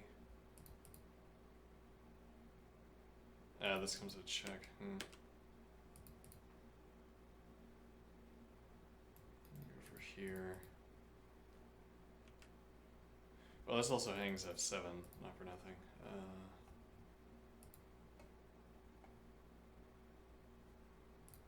King g2. Drops this, but that doesn't work. Well, it doesn't work might be a strong term.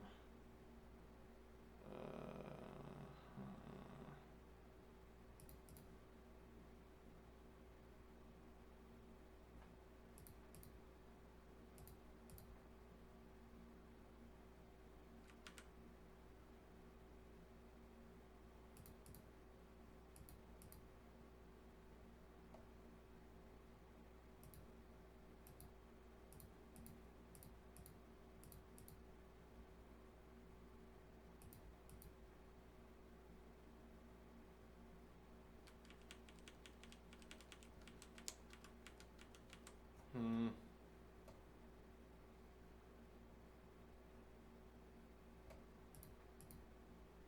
Block the king in, though you're giving up this pressure on the 7th rank.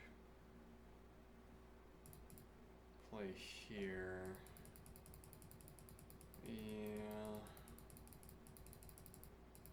It's like here, and at least your king stays back a rank.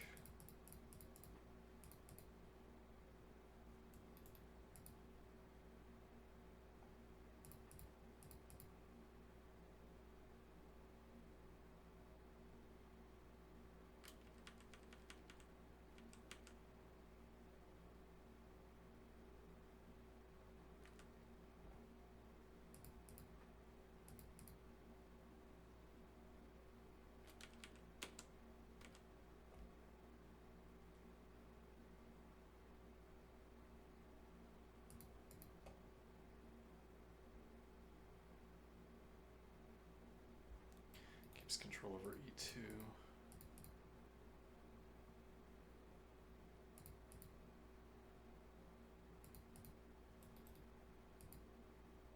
No, actually, you're out. Yeah, you have to play like here.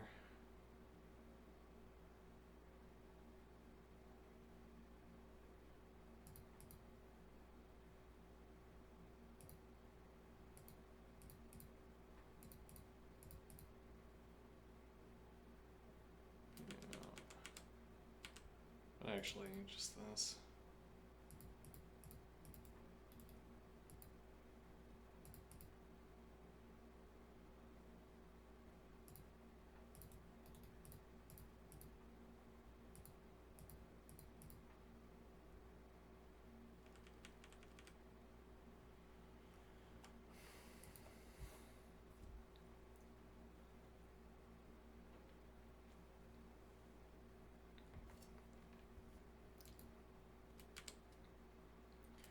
e7. Prevents the advance, keeps the rook on the rank. Not king in, takes, king in, king advances. So takes, king advances. Probably.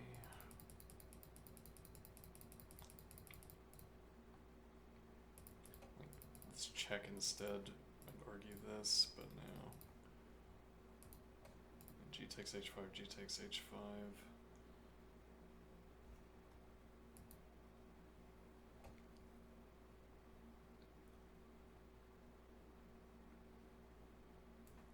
Here takes, so white can get in king f3, which controls e2. But now, yeah, there would have been rook f6. Stay on the same file as black's king, maybe.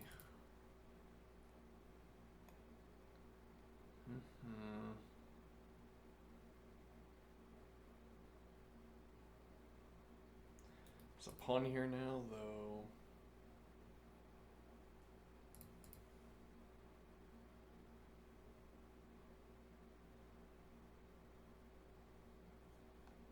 Are we trying to look for like a Zugzwang or something?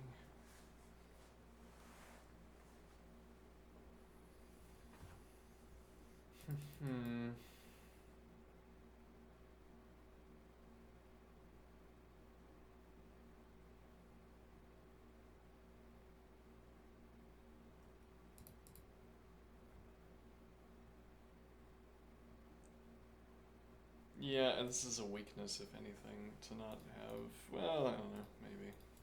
Because there's not going to be a sequential trading off where one side takes a pawn, other side takes a pawn, back and forth. Here, pressure against the two pawns.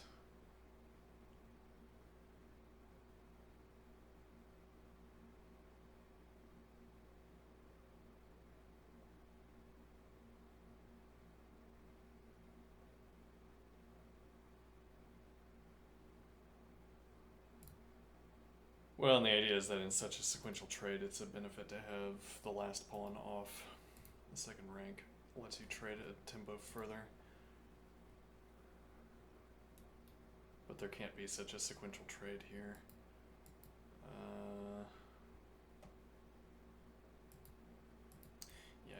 leave the rank at the moment.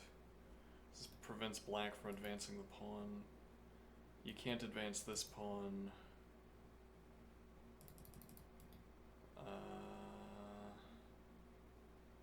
Okay, you could advance this pawn.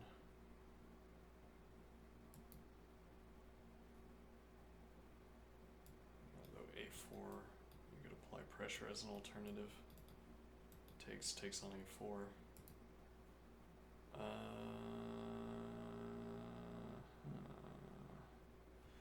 Ultimately, there's going to be a rook shuffle, if nothing else.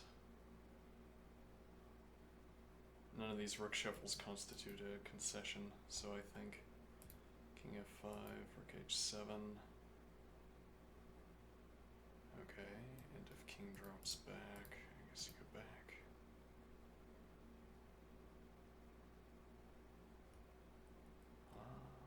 Well, it is end of tournament if this is a draw. End of championship.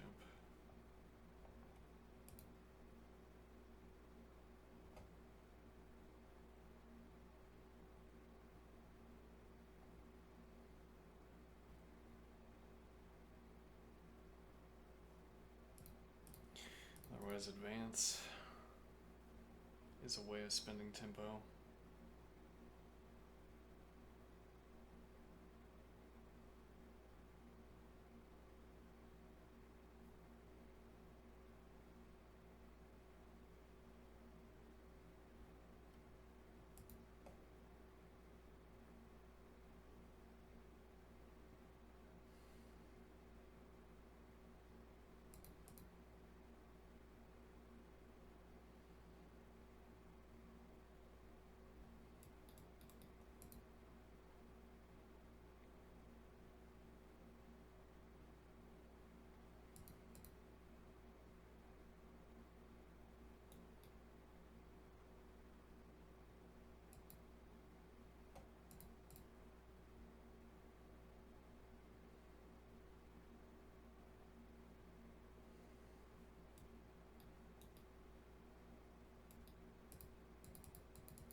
Okay.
Alright.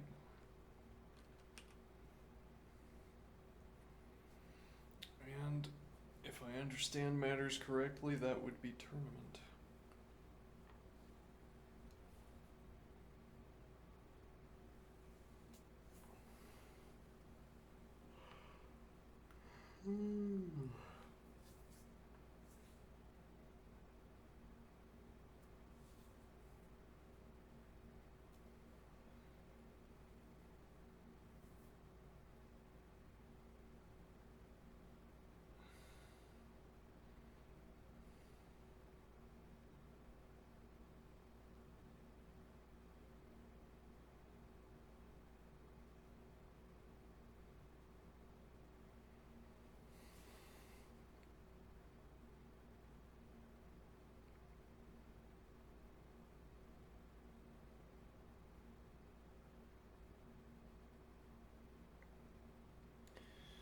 So what have I gained out of this tournament? Emacs for arrow drawing. Emacs for drawing arrows and coloring squares.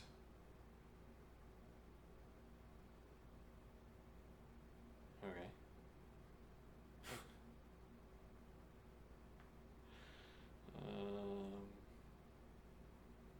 Coded in Emacs, believe it or not.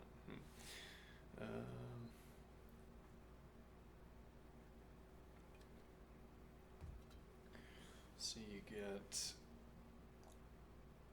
button presses that give you new diagrams. Or rather, you save diagrams to you keybind diagrams, and you can swap back and forth between them. So one of the major deficits of this interface for drawing arrows is that if you want to draw something new in the same position, you have to delete your arrows, or else you have to get messy and have too many arrows and colored squares on the same screen. We avoid that.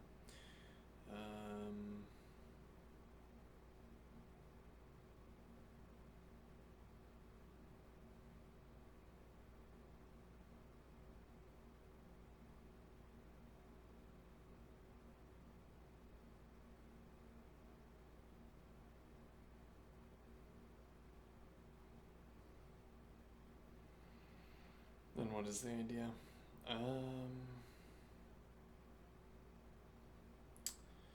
What else did we gain? Yes, well, this idea of this sort of coding project idea, reasonable enough.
Bishop is now stuck on this diagonal if you go for this line.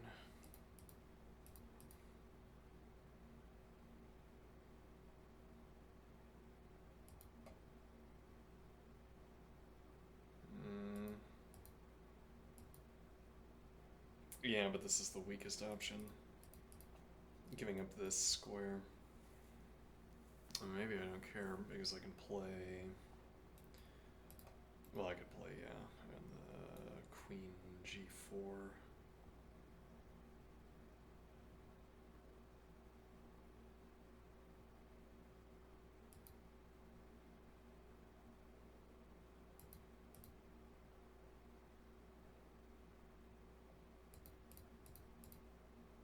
That being the issue.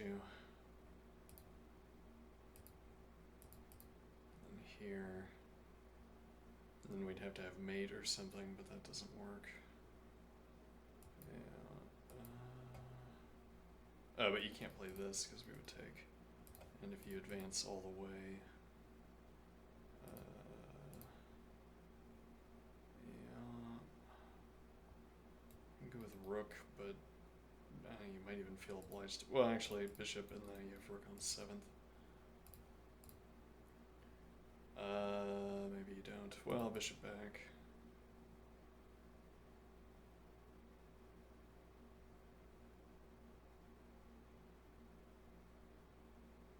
That's not good enough, actually, because I have bishop takes. Interesting. Yeah, so you don't really have the F advance. I'm going to play the queen in to target H. This doesn't work outright. Okay, so advancing H here doesn't really work either. King could get as far as F3, though that would cut the queen off. We could have had rook on C1 before embarking on this king development option.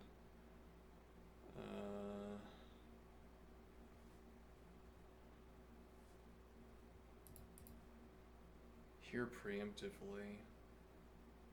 Interesting.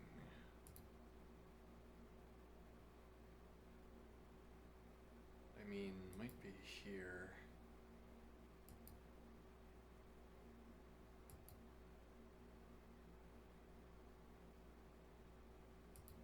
And then we're looking for G4 advance, so that's not so good. Yeah, you could have done this earlier as well. Actually, you could even do it up to here. No, bishop's in the way. Yeah, okay, so you'd have to do something like this. This assumes you don't commit the bishop to the fianchetto, but if you commit the bishop to the fianchetto, you don't have bishop support over this diagonal, so I'm not as concerned.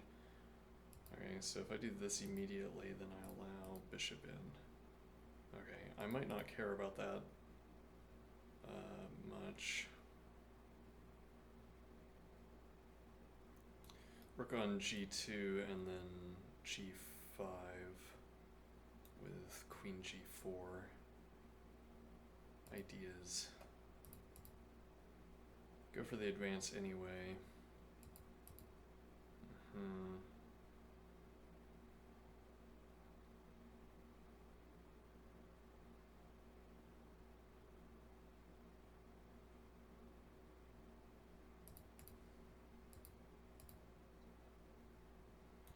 No bishop interposition. No queen interposition.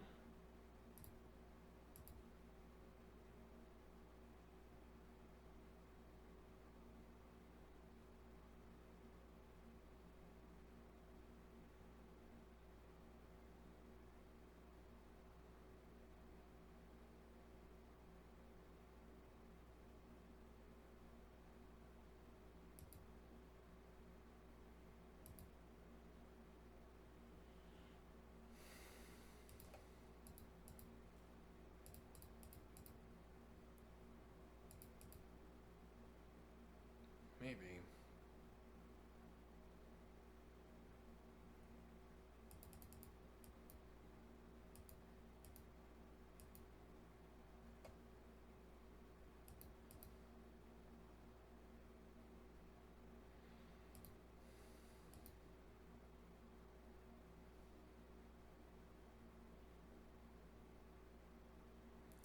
Yeah, I'm less pleased about my king structure, and I don't like this dark squared bishop being here, though I can challenge the dark squared bishop, and the queen is maybe less of a problem. Though you still have rook lifting opportunities.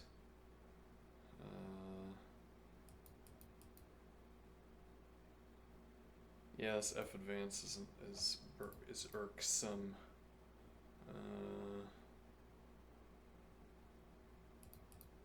Like here instead, with the idea that if you take. Now if you advance here, this is fine. And king h1 is a little bit. Well, actually, we already have rook g2.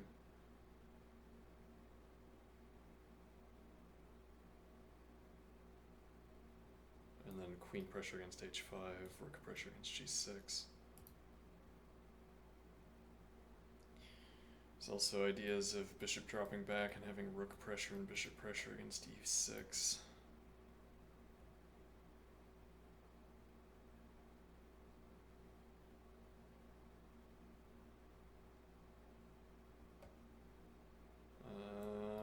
Bishop back to g2 and get back into e4 as well. Like if you do this to try to get your bishop out here,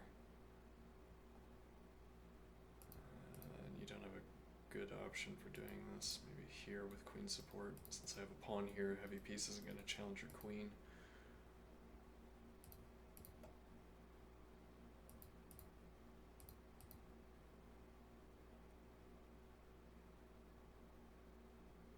Now I'm also threatening to take on h5. Though that was also true before I put the bishop back. I could have played rook over, kept the bishop locked in. And then actually you don't have bishop back. You might have advance, but then actually you don't, tactically. And now I'm also threatening... Well, actually I could take queen takes and now takes pawn. Tempo against bishop, threatening queen takes. Or actually, well, rook takes, whatever is best tactically.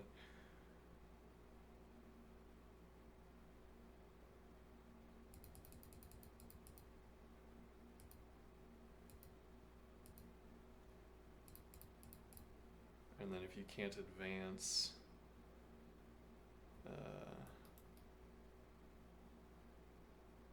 it's a little bit suspicious.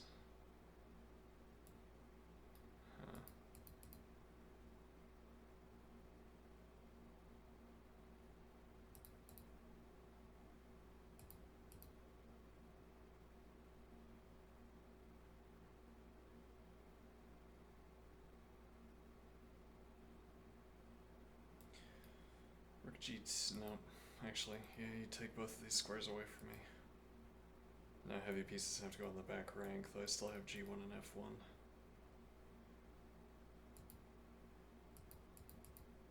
And I have no cares in the world. What are you going to do? Nah, it doesn't work.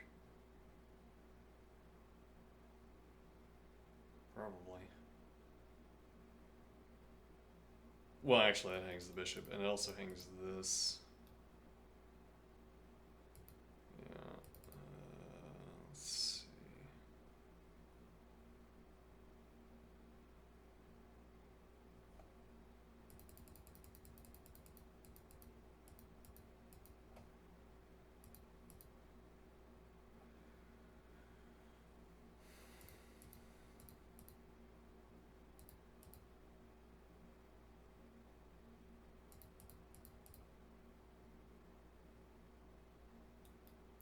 Though we don't have bishop f2 played. Well, we would have done more preparation if we'd played bishop f2 before we went into this line. We play like queen f3. Now the rook is kind of misplaced on e1.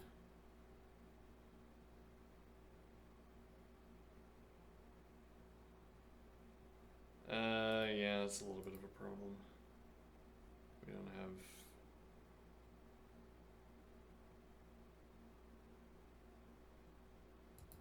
it's like here to open up d1, and if you play bishop takes, I don't know, the tactics would get messy. I didn't even want to calculate it.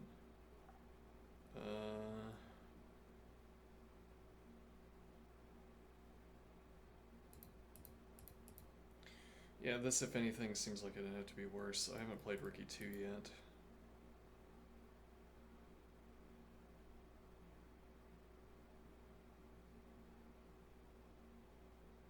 And I could even drop bishop back to g2 and just play it like a normal game, which is sort of half of having a fianchetto and half of having a pawn structure that has only advanced the f-pawn.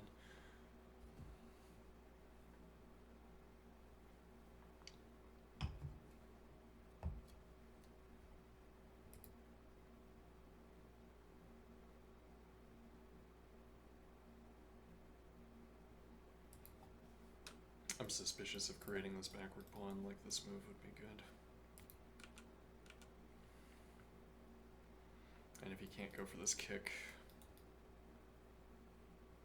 Yeah, I mean, it's still, it remains a problem. There just aren't enough minor pieces on the board. You could go for this and claim the diagonal. Not before I have time to play my king through to g3, interestingly. Though, you can also play this.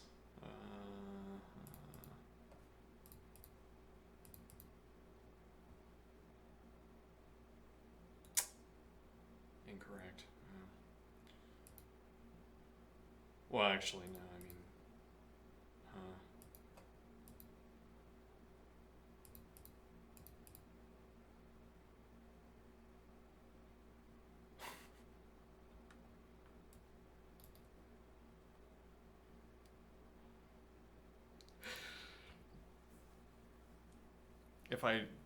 if I took chess back up, this would be my project. Learn how to do this all the time.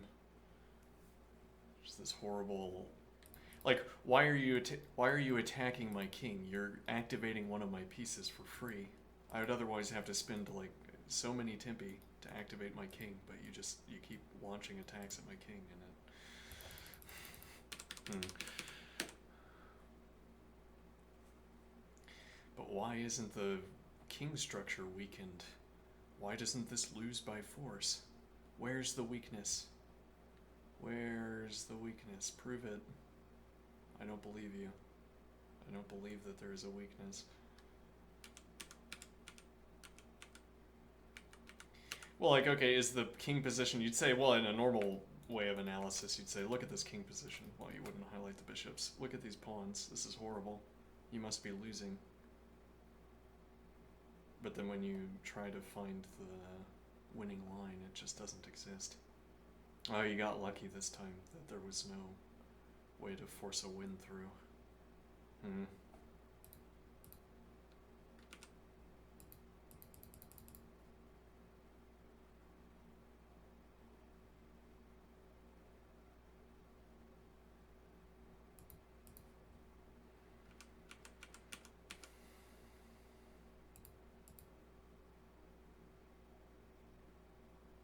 Now we're taking advantage of these ideas, except in the other direction.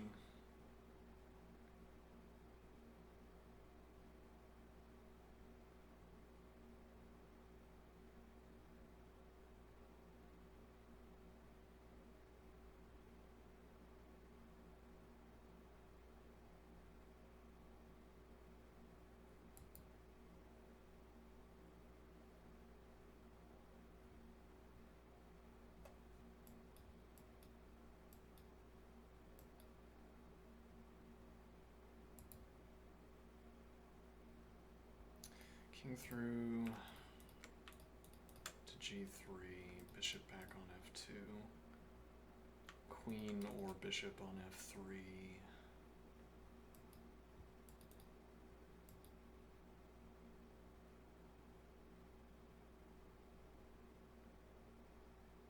Rook on the open file.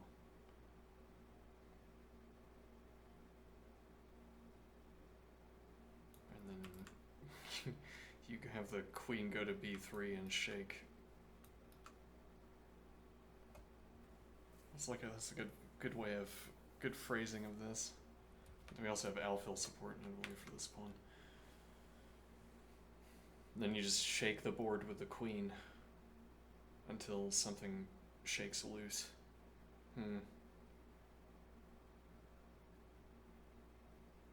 Bishop notably denying h4 until king gets to g3.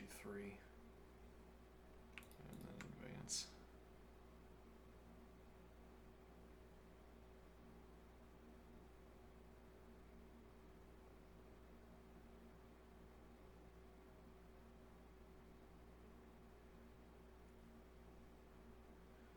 Okay.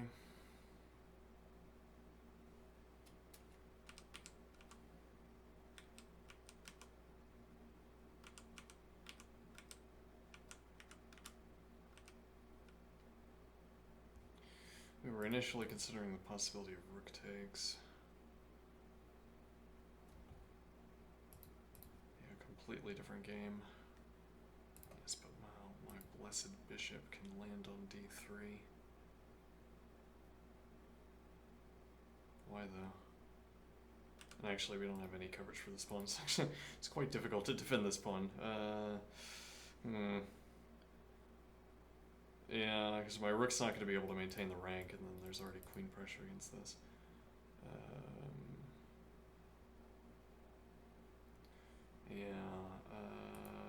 Queen a4 is the only idea here, and this is already getting suspicious. So actually, you can't play that. But yeah, okay, queen on a4 on move.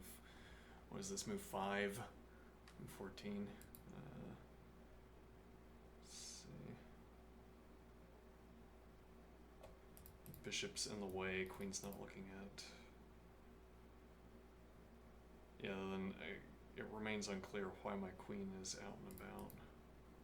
Access the third rank. Yeah, but bishops are currently denying.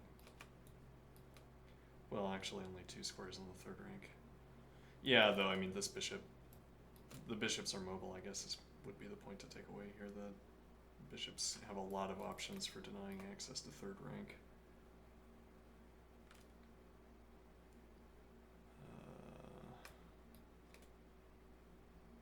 They don't have to be denying these directly.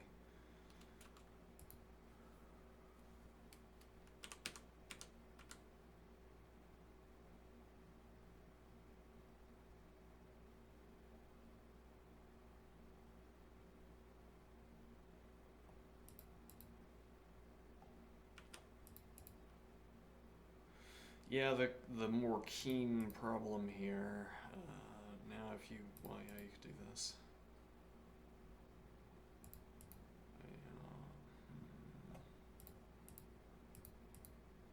Notwithstanding this curious move.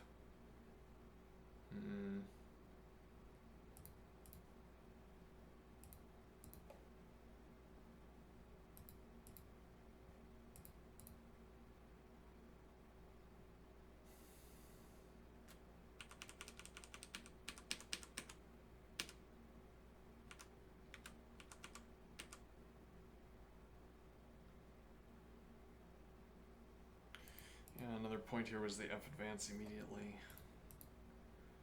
Yeah, I'm not keen on that.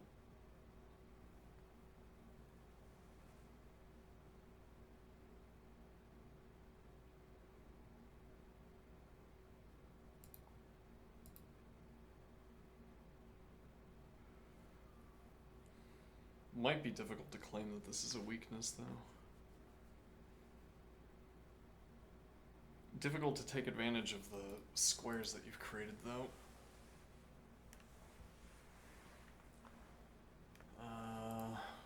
Here. Yeah, but now what does that do? Yeah. In other lines, this offers some opportunities. Maybe you're playing rook e2, knight e1, knight f3, knight g2. This bishop can't get over by any means.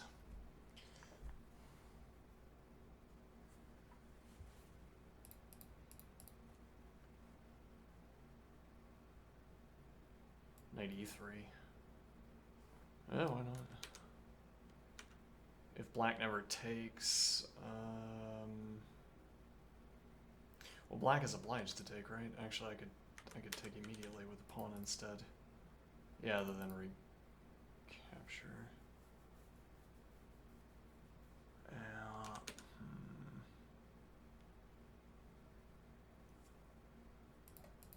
Whereas here, if takes, takes. Like F advance, but then this immediately with check takes, takes.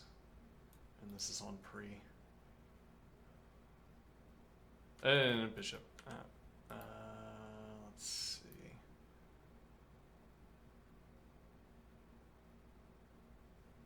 Yeah, that's interesting.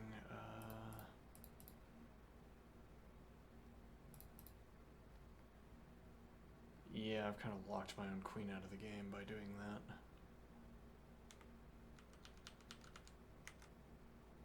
But here I can take with knight, and this is with winning pressure against, yeah, this is with fork.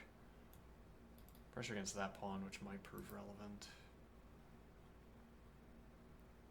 White's kingside is maybe a little dubious, but we can play d3. Open up the dark squared bishop, which slows down this advance. You could do that immediately. Yeah. Like this. I don't know if I'm worried about this, though. This might just be a mistake. And actually, you'd have to respond to this before you did that. Yeah, because I could take here with tempo against the queen. Takes, bishop is pinned to king. Now if you advance, winning pressure against the bishop, you can't castle.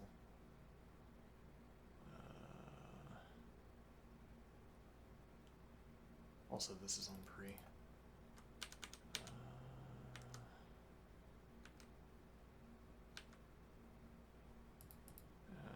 Take. Now there's nothing. Yeah, well, I'm gonna be. I guess you could play this immediately, which is kind of annoying. I'm up 2 points of material, so I sack this back. Bishop is pinned, so you can't take advantage of this diagonal, and rook would defend the bishop interposition on e3, so you can't use queen either. Okay, this. Let's see if you. Well, you do this, I advance instead. Oops, that doesn't work. No. Okay, so here.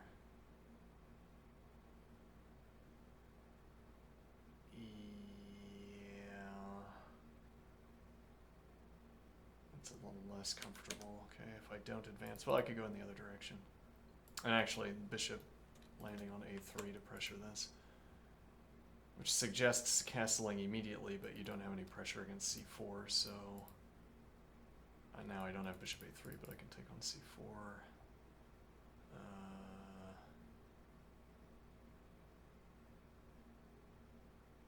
Looks winning. There's not any fancy idea here, so knight gets to stay. And then this advance didn't work. This advance take with rook probably, with winning pressure against f5. And then otherwise my bishop gets to stay.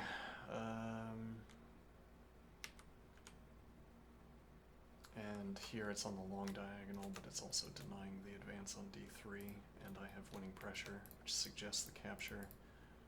I still take with b3, and I'm looking to play d4, which will open up bishop d2 probably. Queen f3 would have access to either of these two squares. Bishop defends base of chain denies knight.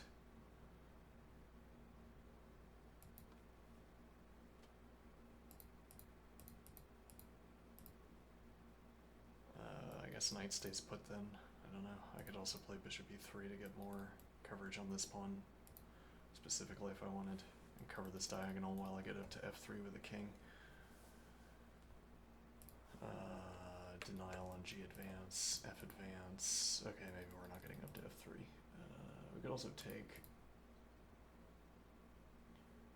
Yeah, though. This is unconvincing, I think. I'd rather keep. Now we could advance here with bishop support. King up to g2, h3, g4, looking to play king g3, and we have bishop f2 to deny queen h4 until the king gets to g3 to deny it.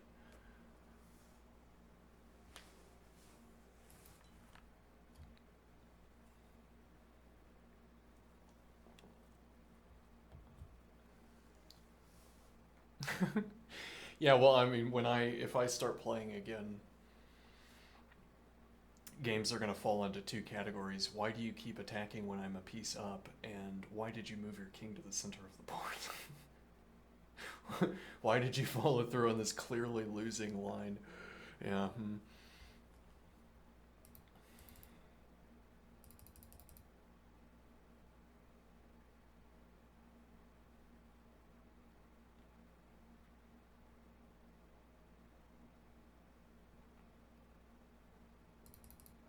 Bishop back to f2 opens up rook on e, rook on b at minimum.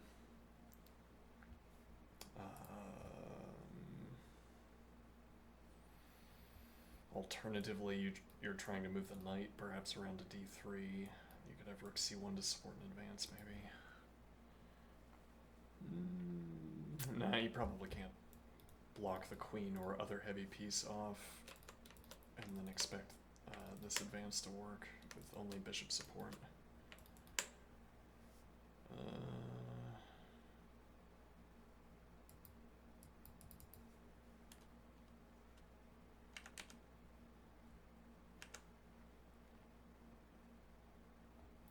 Yeah, I mean, I'm tempted for this.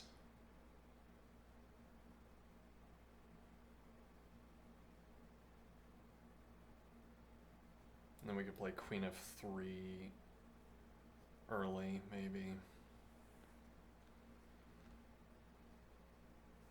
Open up back rank immediately for whatever play we want to make, and open up also queen d3. Though we could also play, yeah, I'm less keen on queen d3 without the bishop d2. I am thinking. Though, okay, denies the castle.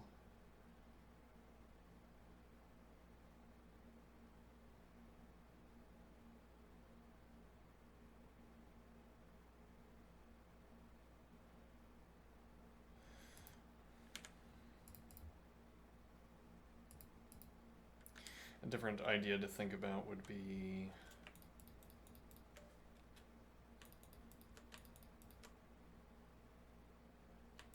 do I want rook in front here? Because I could play queen f3, rook e3, and have the queen in front on this rank.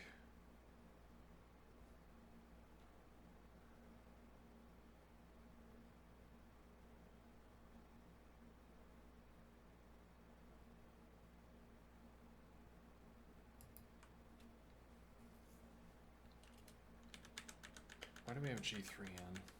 No.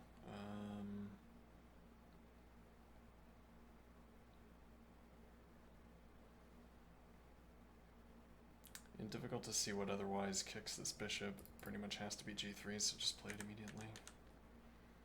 Alternatively here, but no, that doesn't work yet. So yeah.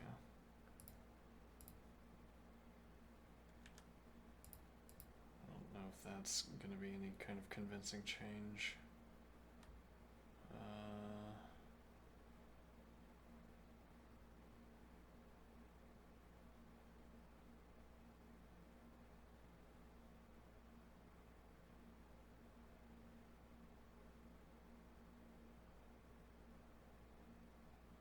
We can go for the advance, and yeah, but bishop d2 doesn't do anything, I think. It would need to be this the long way around to f2, if anything. Rook e2, arguably opening up this bishop maneuver. It currently doesn't work because takes, yeah. Which you could block out, but then you give up this pressure against d5.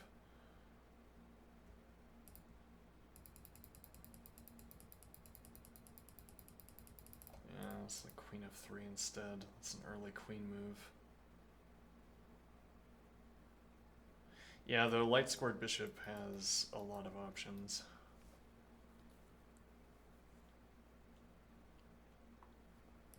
So interfering with the light squared bishop, or also maybe interfering with knight. Though we want to resolve this, I assume. And like castle. No, actually that still doesn't work. You'd have to play here and play dark squared bishop out in the other direction.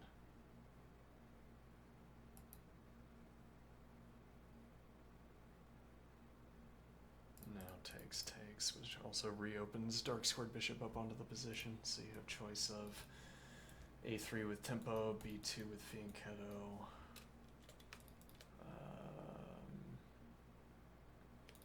E3 with back to f2. D2, anchor the pawn, blocks the d file. It's undefended though, actually, that might not work tactically.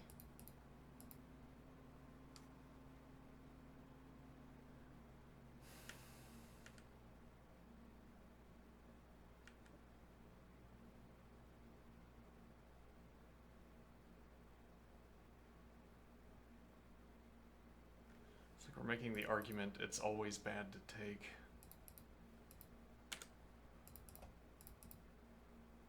You never want to be the one who has to take. Why is that though?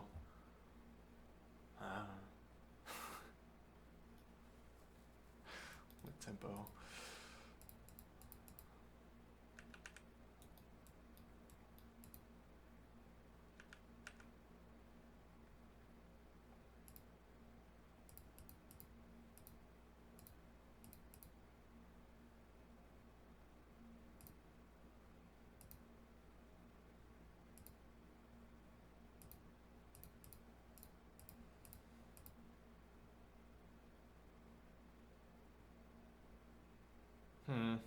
Well, we've cleared out D1. We'll complete the Fianchetto. And I can go to E3 to avoid the other knight.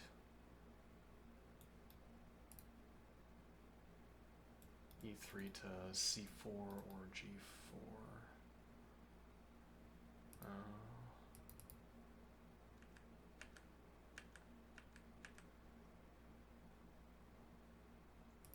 Take instead, then we've lost the never be the one who has to take game. We'd advance against the bishop.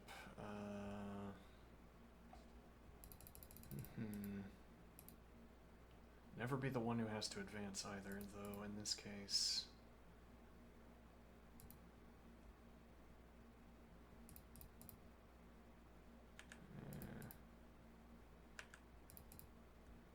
Get this bishop support on it. Well, actually, no, this doesn't work either. Yeah, though, yeah, but we have to use the E-rook.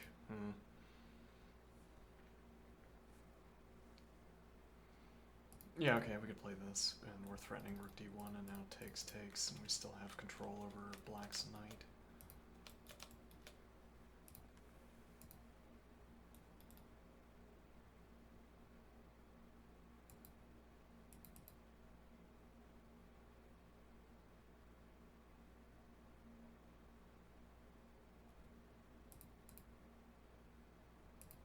Covered by knight, also covered by rook. Play rook a2 and commit to developing this rook to the second rank, in which case the rook is correct on the a file and we can move the knight away.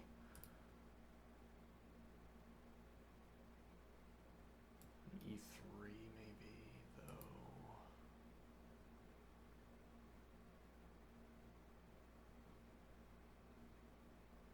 Yeah, unclear. That's a dubious move for the rook. Yeah. This also puts 2 pawns on my long range light squared bishop over here.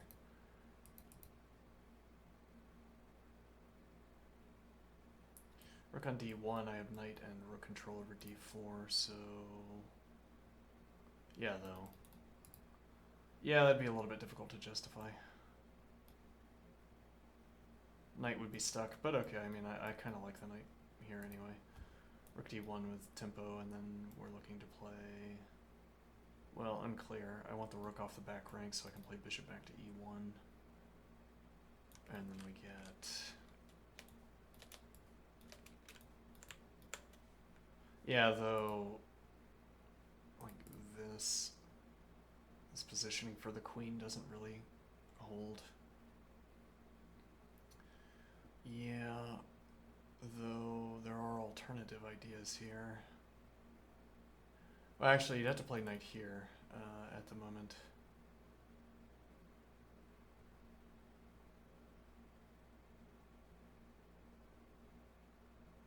Yeah, does that matter though? Yeah, maybe not. It's like here, and if you play knight in, we threaten mate. Yeah, this is on pre, so this would have to get something in our favor. I doubt this is enough to justify.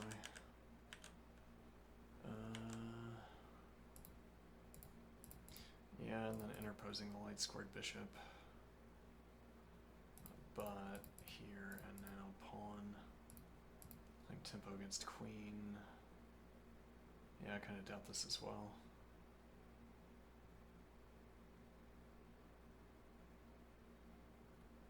And maybe rook e3, which eyes the knight, and go for g4 with rook h3.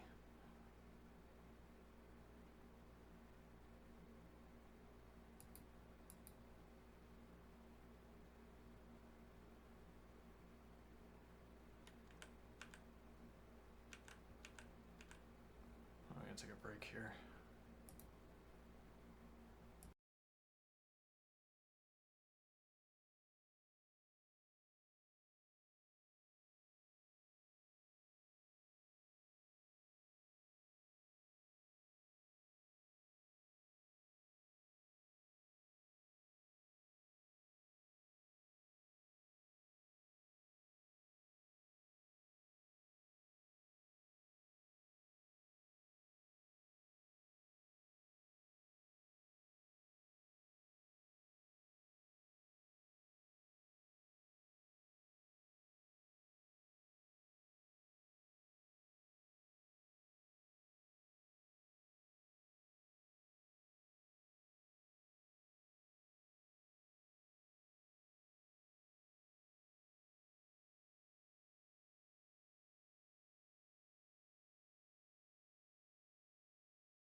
Okay.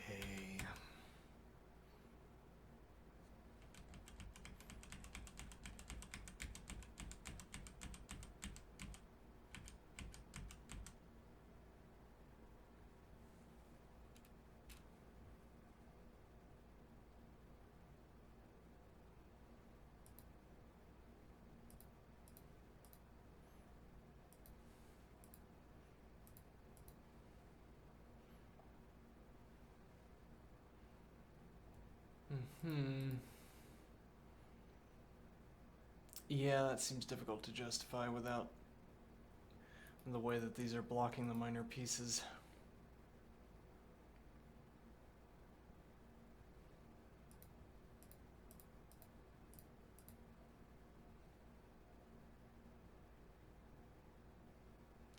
Yeah, you're gonna have to play.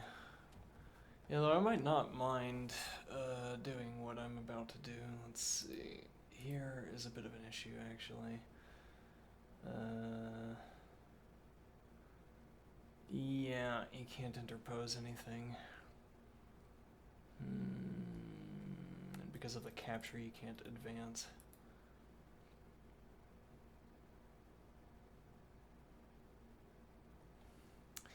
Not quite.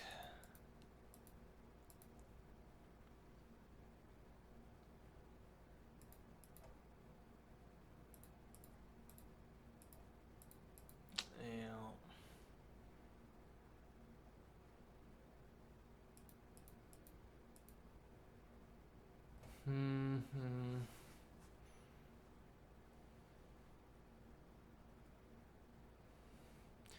This troublesome night. Alright, I'm gonna go through. I'm gonna play here. Like here. This is pinned, and now you can't play because I take, which defends the bishop. That is horrible. Yeah. That is no good. Very bad, I would say. Yeah. However,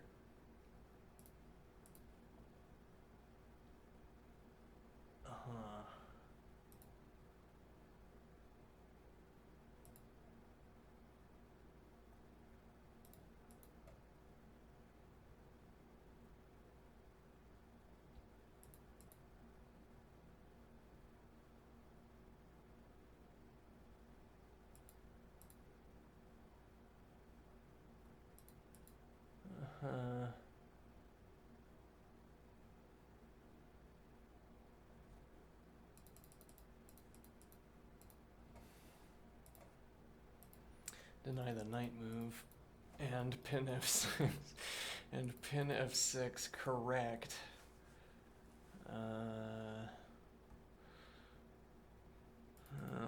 Unfortunate. All right.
10-minute exercises as a default. An interestingly long default exercise time. Means if I get enthused with exercising, well, up to that 10-minute point, I could be either exercising for 10 minutes or exercising for 20 minutes, as it were.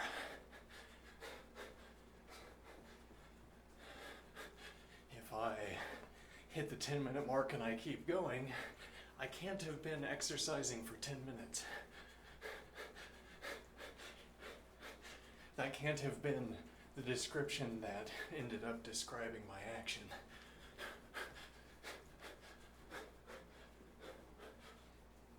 But it's only after 10 minutes that I would have to make such a call.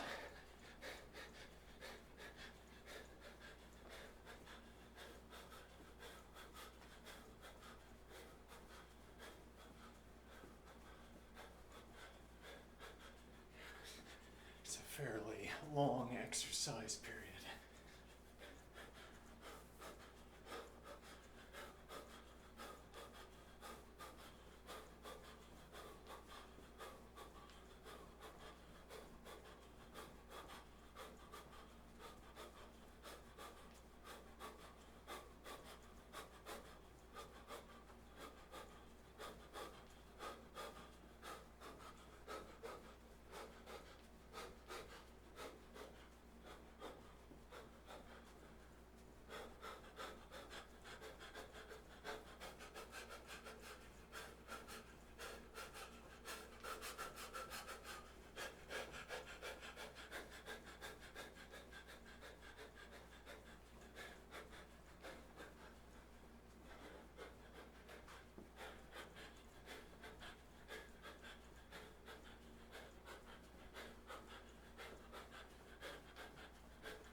Interesting.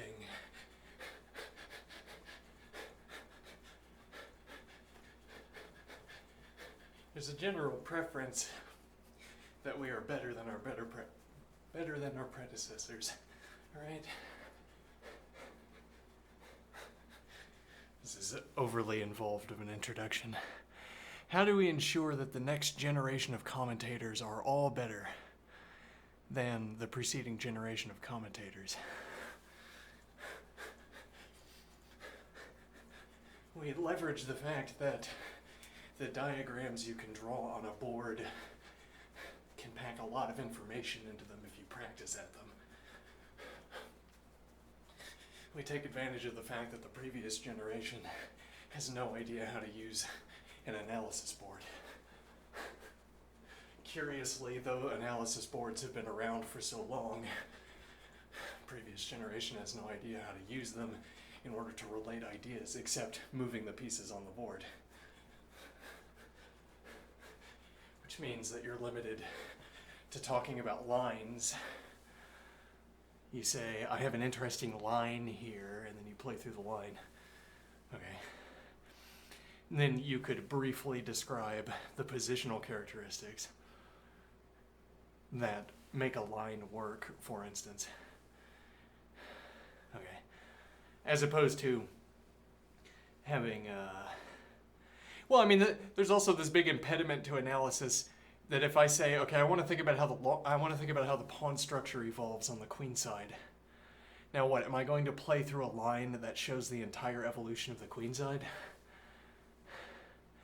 And then similarly, I'm going to have to say, we have to ignore everything on the king side. So if there happens to be a better move over on the king side, it's not getting played. We're only looking at the queen side, and then I play through these moves. But then that becomes meaningless. The actual move sequence you have to choose to arrive at the full completion of the queen side is kind of irrelevant to the present analysis. as in before all of the queen activity has unfolded, that line is not plucked out. The line that happens to produce, like the shortest line before all of the pawn advances are made. If it's certain, for instance, that some pawn structure will develop and solidify on the queen side, it's like you'd want to find the shortest line where those pawn moves are made. Okay? And then you could show those pawn moves being made. And you could do this using the old method of playing through lines on the board. The alternative is that you just color in, according to a well-recognized rule set, color in the pawn structure at the end and talk about your coloring. Right, then you don't have to choose a particular line. But also, instead of being skilled at inputting sequences of moves, you'll be skilled at drawing diagrams. And so when you do highlight pawns and talk about their interactions, you'll know the mechanics of you'll know the mechanics of filling out the diagram.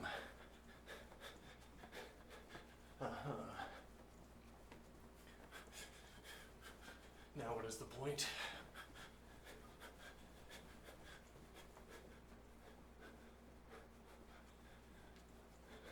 What is the point? Let's see.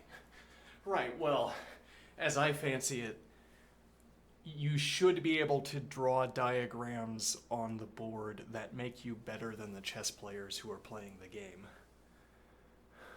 What do I mean? You should be able to use arrows and colored squares to draw diagrams that will enable you to make better choices for moves than the players themselves. Like, if you were skilled at using Emacs for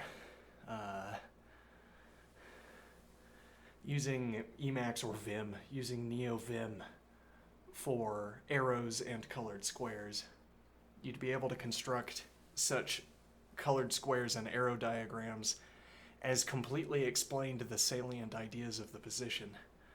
You could target every salient idea and color it in, and then flip back and forth between the diagrams. Okay, and now you've effectively removed all of the having to read the board. It's not just that you've eliminated the memory, where if you have to calculate lines at the board, you can't play them forward, whereas you could play lines at a time forward into the analysis board as commentators currently do.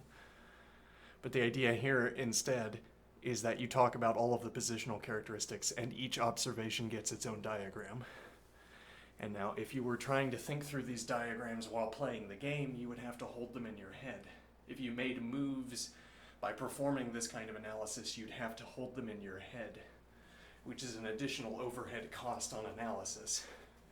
Whereas the commentator, who is also a grandmaster at chess, the commentator gets to take all of this burden off of visualization using a well-learned color scheme. Okay? And now you ensure that you're, because the point would be, this would be like a non-engine way of expanding your understanding of a position. The engine way of expanding your understanding of a position, well, you can read positional points off of engine lines, but more generally what you do is you look at the engine line and then you input it into the board. And then you say that could have been the line, but it wasn't. Or that could be the line. It turned out that wasn't the line. Okay, that's one way of expanding your understanding. I mean, you can do it by using the engine. There are ways, I am assuming, of you incorporating the engine into careful analysis. But my point is, this is a non-engine way of giving commentators a huge advantage over actual players. It's like if you could actually play chess, if you could actually play classical chess with the Emacs for arrows and colors,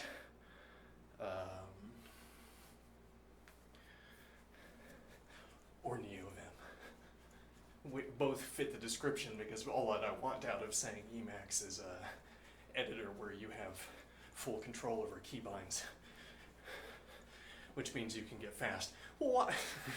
Yeah, why? There's this clear mechanical advantage you could give yourself through practicing, through regular practice, that every analyst chooses not to obtain. Commentators are not getting better at drawing arrows on the board. Not much better. I don't know. And who am I watching? But anyway, so my point here is that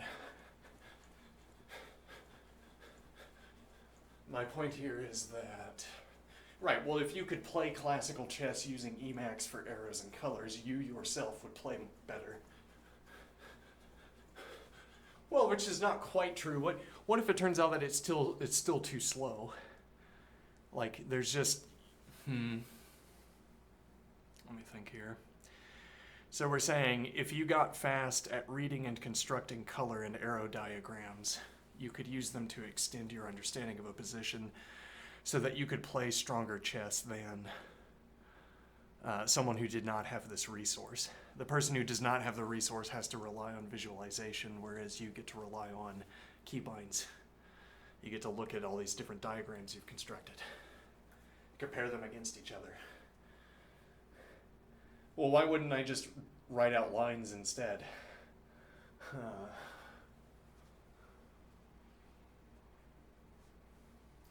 Why would I draw diagrams instead of playing a line through? Well, so I say, I wonder if f3 is a good move here.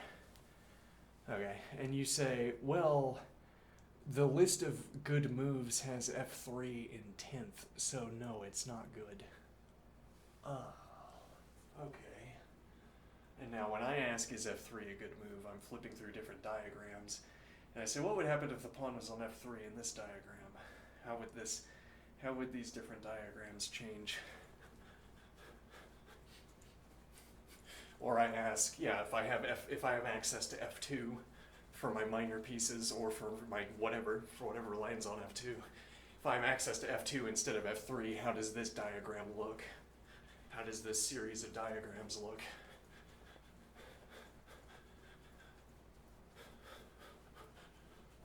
It's like an IDE for arrows and colored squares, yeah.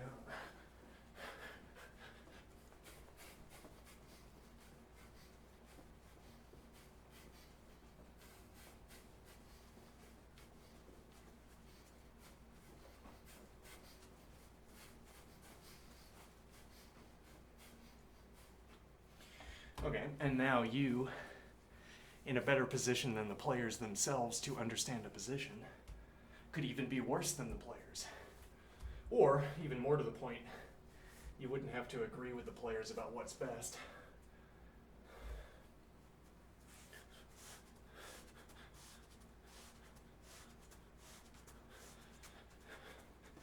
The player would make a move and you'd go back and you'd say, look at diagrams 2, 3, and 4 here, and see how this was a good move in those diagrams. Like in all 3 of these diagrams, you prefer to have this pawn advance in.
That's an idea.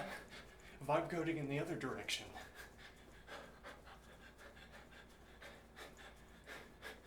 Char. Can I call you Char? Char. What am I supposed to do next in this project of making Emacs for arrows and colors and colored squares?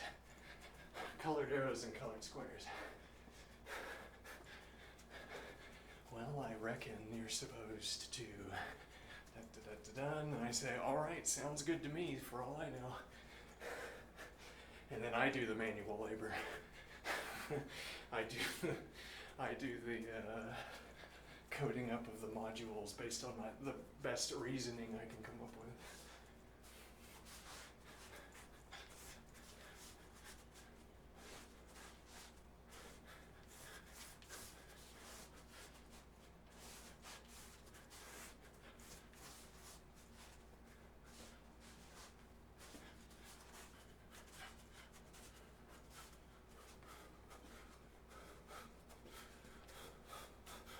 Actually,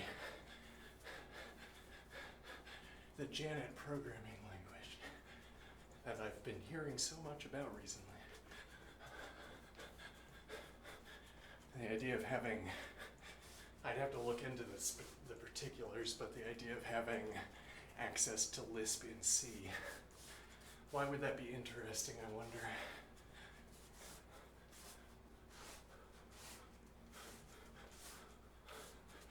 Well, if nothing else, it lets me import my understanding of Lisp into C, into an engagement with C. Hey, no stranded hours.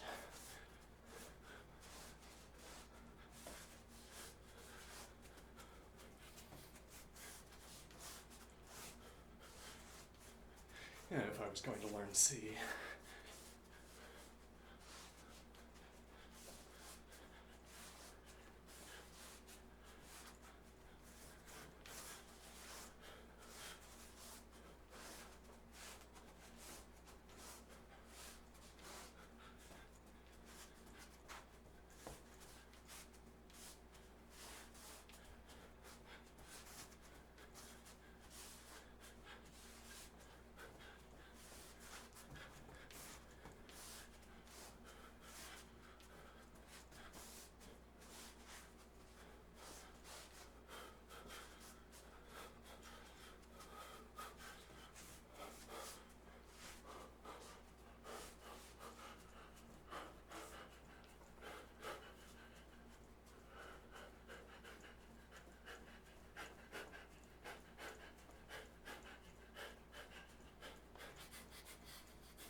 Why would we do this reverse vibe coding?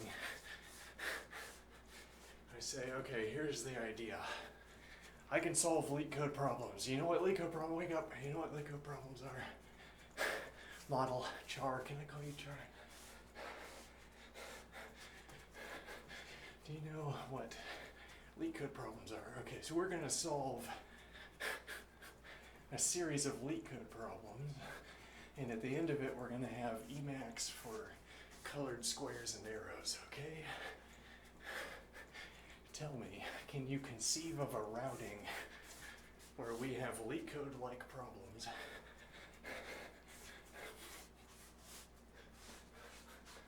and when I complete them, we have this project done?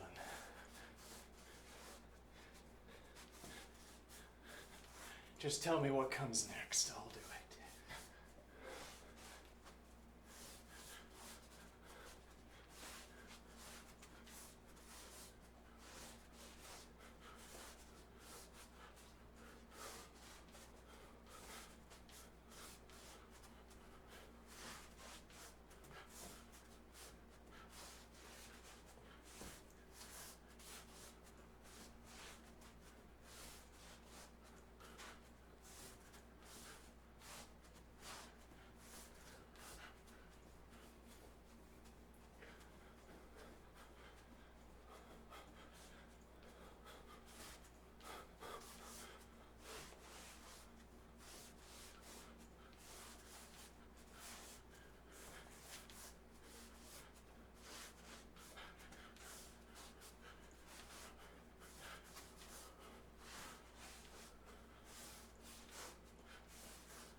I think at my rating, which is quite low, and at my time control, which is 1510, we can get some work done with this solid,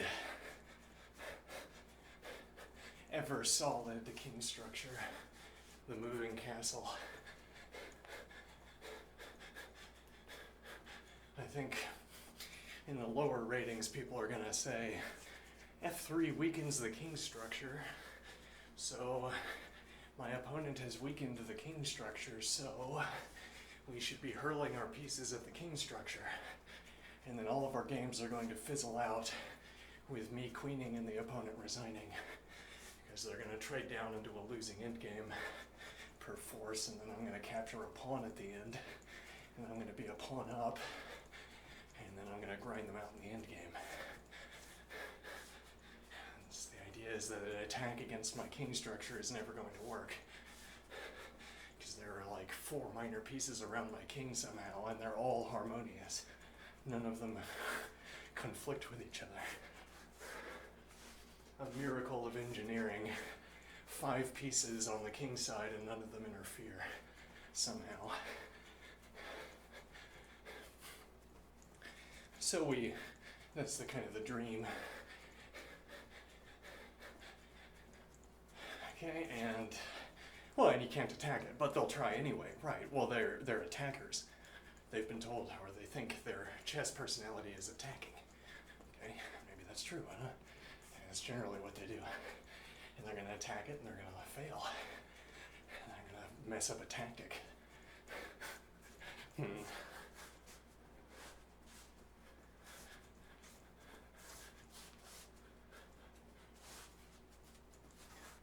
And just never accept trades. No, I do not want to trade pieces. You think I want to trade one of my excellent pieces for one of your terrible pieces? No. And which is not to say I would succeed in that regard in every game, but rather,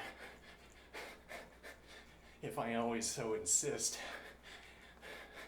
well, I'm thinking I'm going to have an easier time finding good moves than the opponent.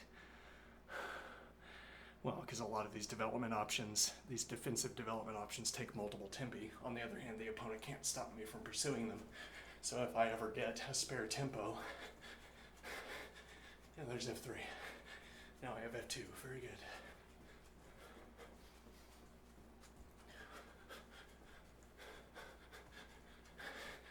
So this idea is that we would end up winning on time. People would get into time scrambles impaling themselves on my invulnerable king structure. Or I'd be losing with my king on e4.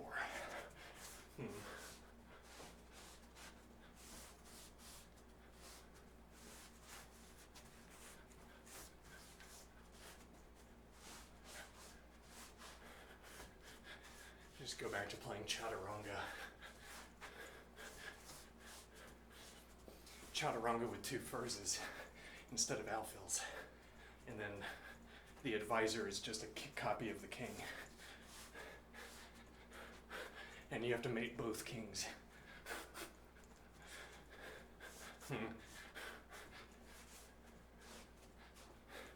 Like you can trade off the first king, and then the second one becomes the true king, and then that's the mating target.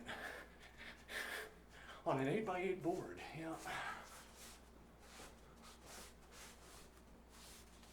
And there are 2 furzes instead of alphils. But actually, it's interesting that we identified, we identified this point that alphils might be worth, or certainly worth less than 2 pawns, under the right conditions anyway. They might be worth less than 1 pawn under the right conditions. So I imagine. So that if you had the opportunity to trade off an alphil for 2 pawns, you would take it. Okay, so you have to be wary about, in a way that it reverses the relationship between the pawns and the pieces. So pawns are always at the bottom of the stack. You can never trade off a piece for a pawn, or again, you need other circumstances, surrounding circumstances to justify it. But with alphil, the relationship goes in the other direction. Now, pawns have to be wary of being targeted by alphils. There's also the point that if you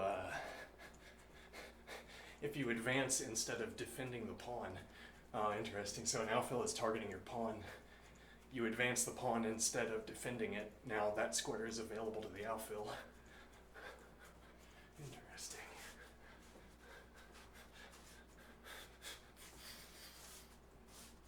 Not if the pawn was covered by a knight. Yeah, though that would be one of the exception cases. I mean, if I take a pawn with the alphil and you recapture with a knight, then you get a routing opportunity with your knight.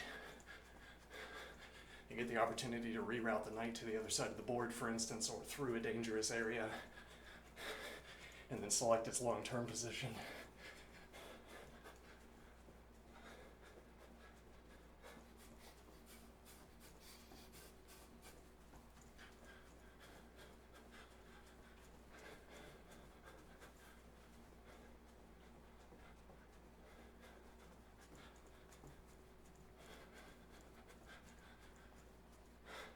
So, if you left the pawn on that square, alphil takes pawn, knight takes pawn, and then you get the rerouting of the knight, which is not the point of trading off an alphil for a pawn. Rather, you're hoping that you have to, well, if you have to defend the pawn, then I'm doing something to your pawn structure in exchange for my alphil. Well, I get a pawn and something happens to your pawn structure in exchange for my alphil, which is, if it's a bad enough damage to your structure, it's a good trade because the alphil is not worth a lot. So again, there's a piece where defending a pawn with a pawn doesn't entail a sacrifice to clear it. Well, yeah, you have the third option. You could either approach that pawn defended by pawn with another pawn, or you could sacrifice a piece, like a knight, or alphil, and now you just take the pawn.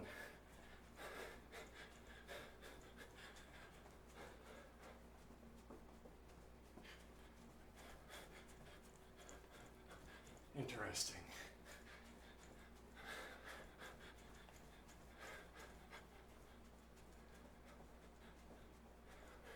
So, I mean, and then the question is, how do you make a piece that's worth that little?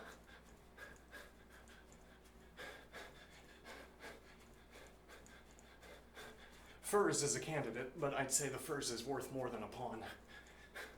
Just by direct comparison, there's no way a furs is worth less than a pawn.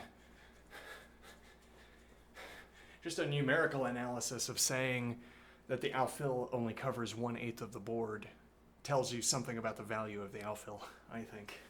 That is relevant to talking about its value compared to other material.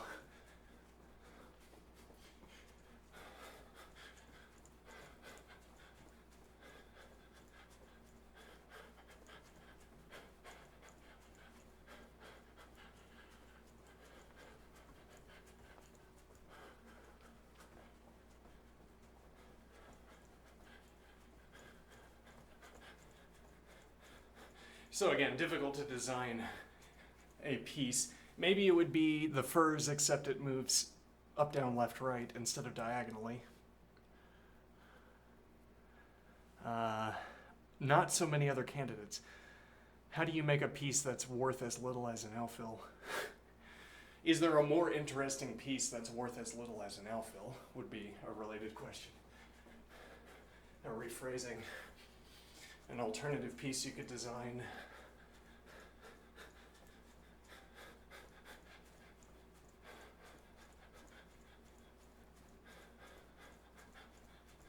I don't know. Nothing strikes me.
Interesting.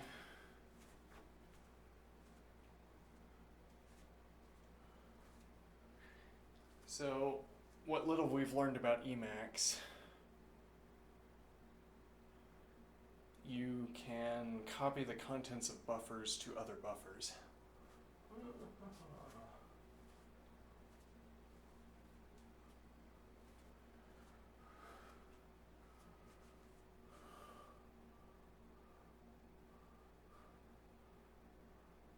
Have a program that updates its own code as it goes along.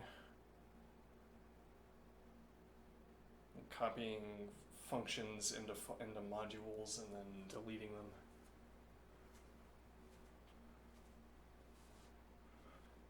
Well, and what I'm thinking is each buffer could represent a state of the board. So whenever you,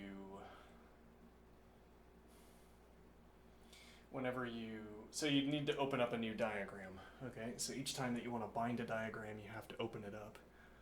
Okay, and then we create a buffer for that diagram that holds the current state along with a copy of drawing relevant characteristics, drawing relevant functions. Interesting. And then when you interact with this instance, with this buffer, it generates new buffers to hold on to different states.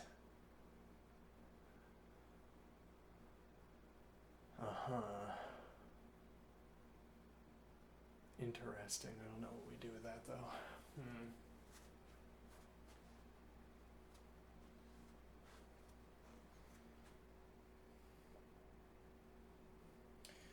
Now the keybind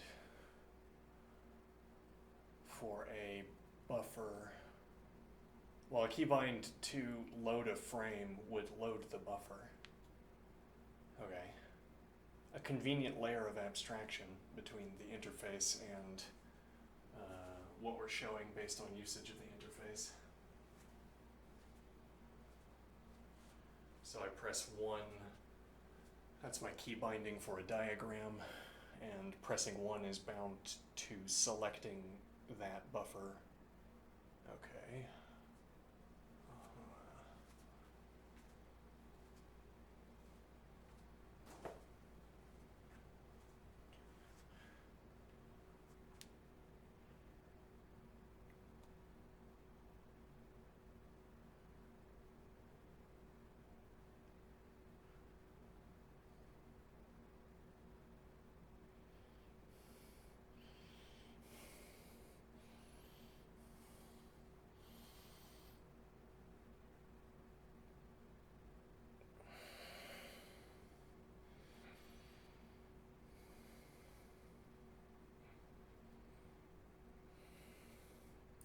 Yes, I like this idea that the analysis software is what would make you better. I say better than the people who are playing, but I mean better able to produce chess, as it were, or in a better position to analyze. I mean, we say the better player is in a better position to analyze. Surely any model we wanted to adopt would make this a tautology almost. The better player is better able to analyze, okay? And now we're saying another weight, another point here is access to analysis software that can make the worse player be in a better position to analyze. Because again, you're removing all of the, as it were, technical skill. Well, all of the visualization skill, if we want to call that technical skill.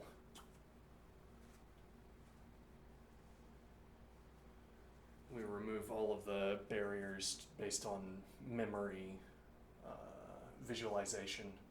I mean, you'd still have to be able to look at colored squares and arrows and know what they represent, but that would be your own practice to maintain and develop.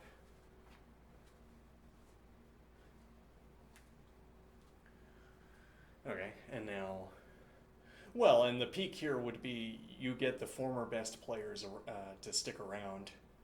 Okay, and they use this analysis software, and now they play like engines from 10 years ago. Maybe, I don't know. But more to the point, I mean, these diagrams would be useful for explaining their thought processes. It wouldn't be merely that it makes them better at solving positions, but also it allows them to explain the solution process or their thinking.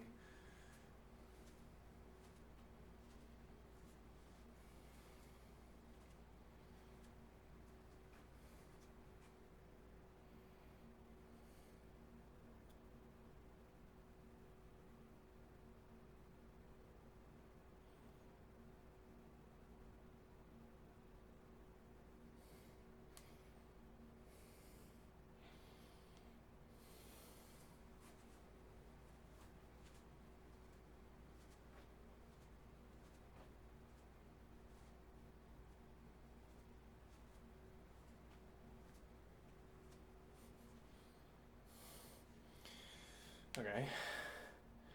And now the analyst is better at chess than the players, due to the analysis software in part.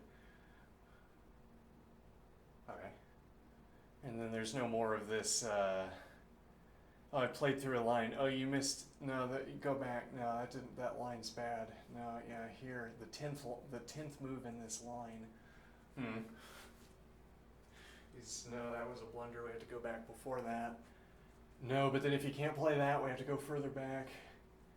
Yeah, okay, this line, now play this. Yeah. My sales pitch for this alternative analysis scheme.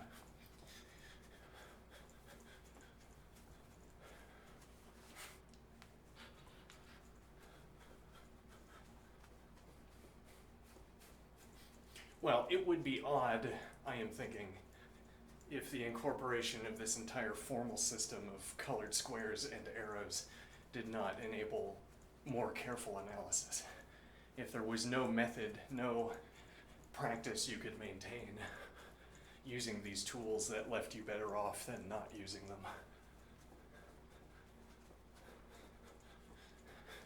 But the level of detail that people put into their arrow and square drawing at the moment is not high. They don't encode much information per color, as it were.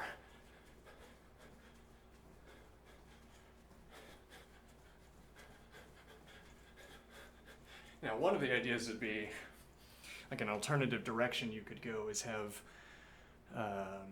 shared analysis boards.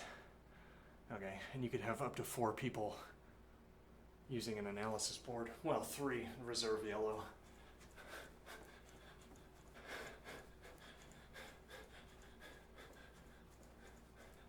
And then you can have 3 people analyzing a board at a time. Okay, and then whatever they could make out of their own drawings is what you could get out of such a system. But then none of them could have multicolored drawings. No, then you could assign each analyst a different task. Like you say, look at what the minor pieces can do, you look at what the heavy pieces can do, and you look at what the pawns can do. Right now, if the pawn color draws a move, then the minor piece and heavy piece look at that move and say, well, I can embellish this drawing.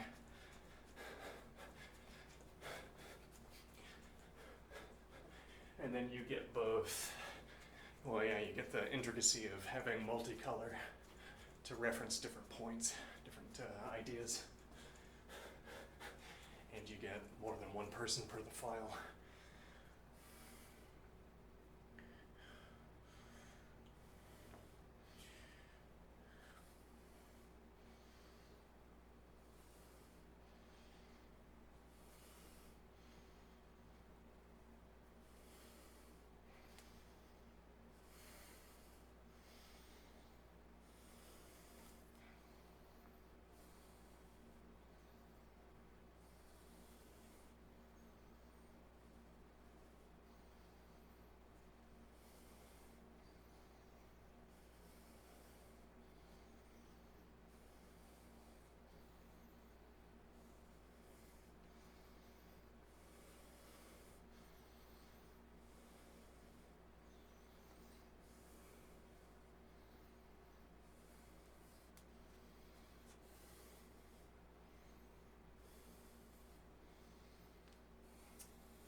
let's change the stream title.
Well, so this idea isn't much different from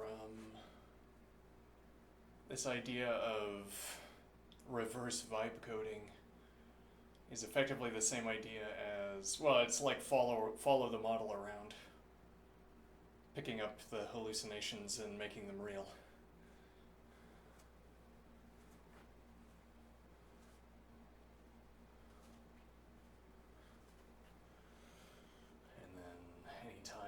Well, the model just codes along. You could end up hitting a kind of bottleneck. You'd have to have you'd have to specify code. There's like a bounty on keeping your code within a range. You can go over, but not a lot over. Okay, never twice as much as the amount of code. Okay, and now the idea is that you get these, well, so the code that the model produces will be of that size, but also the code that the model expects will be of that size. So I'm imagining. So the model says, yeah, there's a library here, there's a collection of tools that do such and so. You can check for yourself. And then you check for yourself and it doesn't exist. Okay, and now you say curses, now I have to code it. Or you say, well, okay, I guess I'll code it, fine. And then you think, how many lines of code is it going to take to make this hallucinated library? Is it going to take 200,000 lines of code to make this hallucinated library? Let's check. Let's think. No, it looks like it's going to take roughly the chunk that we agreed upon as the standard size of a module for this project. Okay, I'll do 200 lines of code or whatever. I don't know what size.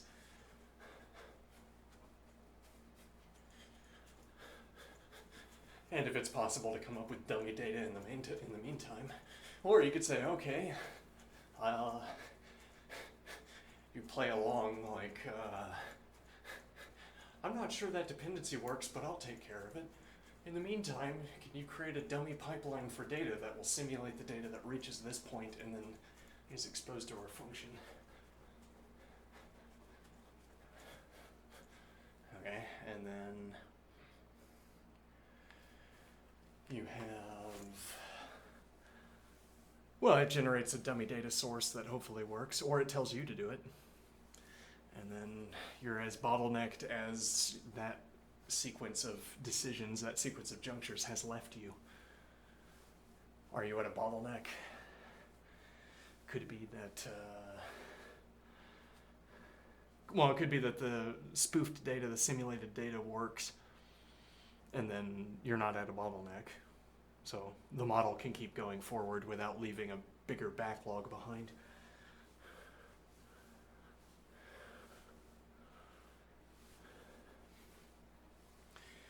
when worst comes to worst, you could say, put down what you're doing, and we're going to work out this problem. Okay.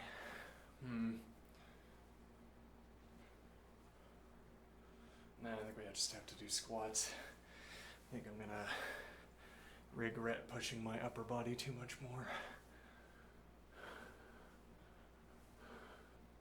Another day.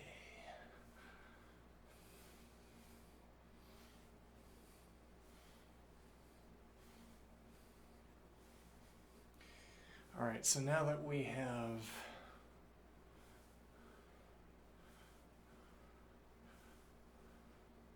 one moment.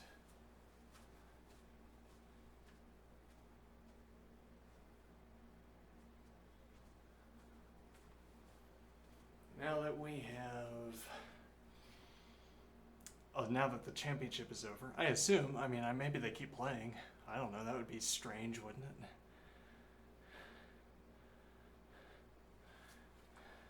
I'll have to check in. Let's see, I assume they don't keep playing, so we have 2 hours back, if not 5.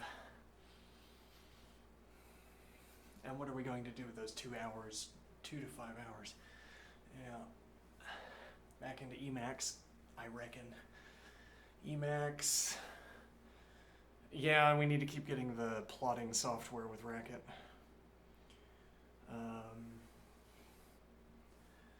I need to be able to pull that out when we get further into analysis. Well, into calculus anyway. So I reckon those are what we're doing with this 2 hours. Sweeping the foundations, you know, the broom years.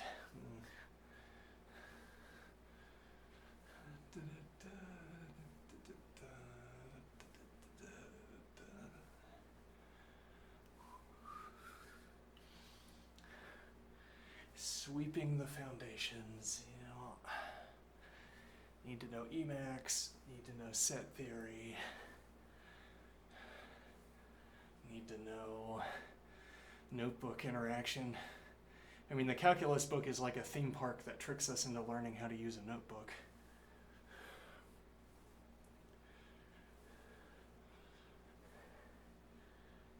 Though then I am looking forward to constructive analysis, see what that all is about.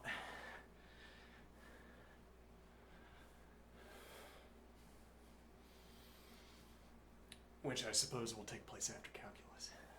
I suppose so.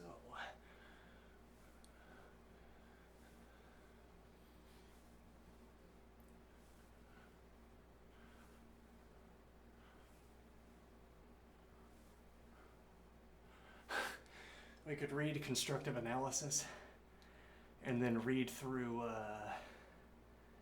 Apostles' calculus and ask how would you have to change Apostles' calculus to make it conform to constructive methods. How much do you have to change the book to make it work? Our first publication as a mathematician is a 400-page long treatise on how to turn Apostles' calculus into a constructivist calculus book.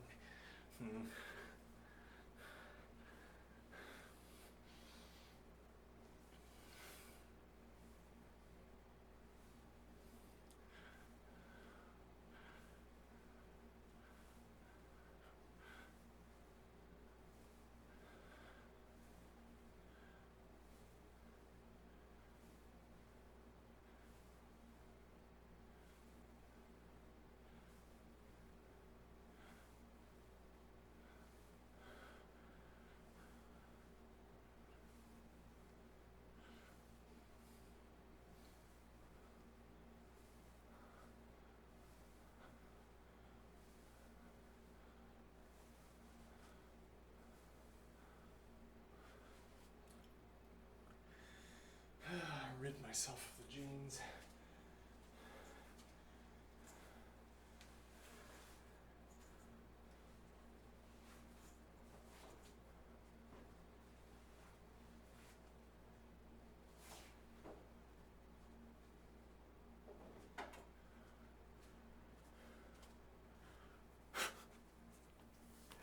Men's yoga pants. Of course. Of course, sir.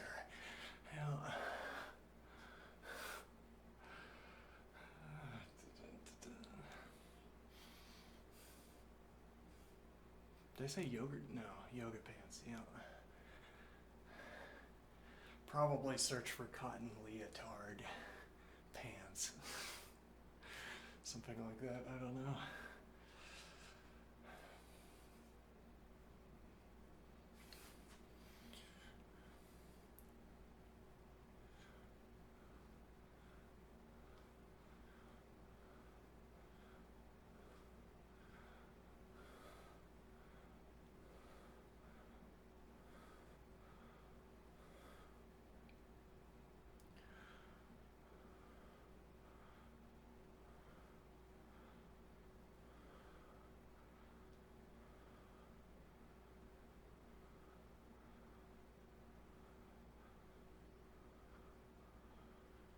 Now, something I could do, I could peruse these openings. Yeah, well, I think our efforts to play turn 1 F3, our efforts to introduce F3 at as early of a juncture as possible have not proven so effective against, well, actually, no, they've proven quite effective against the engine. I mean, rather against the computer at level 2000, ranked rating 2000. Quite effective. But that's because the computer at 2000 will fumble the attack and then blunder a piece. Which might be also how 2000s play, for all I know. You'd think the people with the most data on Earth concerning how people play at different rating levels would be able to produce more reliable bot renderings of people in those rating ranges. Isn't that curious? I don't know, have you played against a computer recently? Yeah, not actively, no, indeed not. Maybe they've gotten better at simulating players. I mean, you literally have all of the data on Earth regarding how 1600 players play. So the bot should play exactly like them, as it were.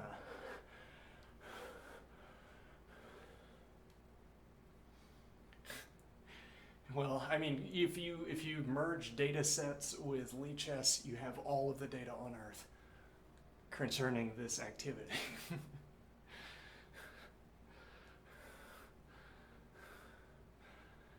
Now that 2000 bot plays exactly like a 2000 player. Well, I don't know, you'd have to do some rating adjustment between the two sites, I suppose.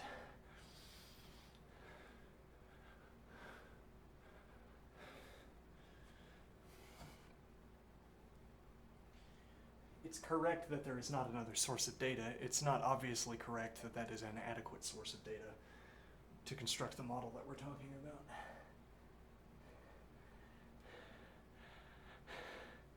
You know, if models do this serve this interesting grammatical role, what do I mean? This interesting grammatical role. Yeah, well, I think there's a data set here, okay, and I have a characterization of the data set. It is, I can divide up the data set based on rating, okay, and people correspond to those ratings, yeah. And now I get this grammatical shortcut. Well, of course, then we just have the model imitate people at those ratings. It's like I get to short circuit any problem where I hit a certain, well, yeah, it's like a proof chain, as it were. What do I mean? Just as an object example that comes to mind. Flat origami is Turing complete. Recent paper. Well, it was not so recent. Okay, flat origami is Turing complete. Okay, how did they know this? How did they prove this? They showed that you could simulate a cellular automaton using the flat origami, and it was known that that cellular automaton is Turing complete, so by extension, the origami is Turing complete if you use it to imitate the cellular automaton at minimum. Interesting. Now what is the point here? I might have dropped my point. Let me see. What was I saying?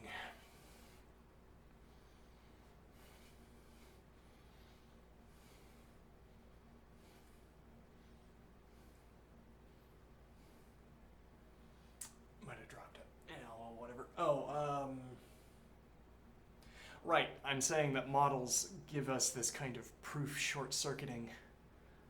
If I can talk about a particular kind of algorithm and say it's like a model, or rather, there's like a certain up-close endpoint that I can reach grammatically, where I say, you have this data set, I can characterize it like this, we can run learning on it. Okay, and then the model will do whatever I need it to do. And it's a grammatical shortcut to saying we know there's some algorithm that does what we want to do with the data, because at minimum the model could do it. A model could do it. And then we might as well do it with a model. Interesting idea that you make bespoke models to simulate.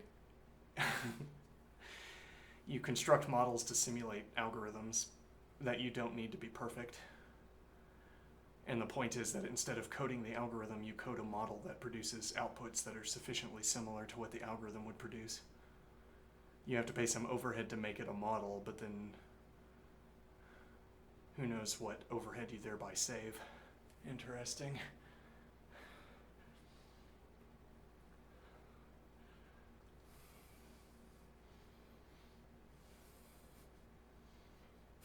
Which would be, well, you get your hard problem. Okay. Well, the hard problem, we can get that with 99% accuracy with a model. So did we solve the hard problem? No. Why not? Why isn't that close enough? Why isn't it close enough to get 99% with edge case handling?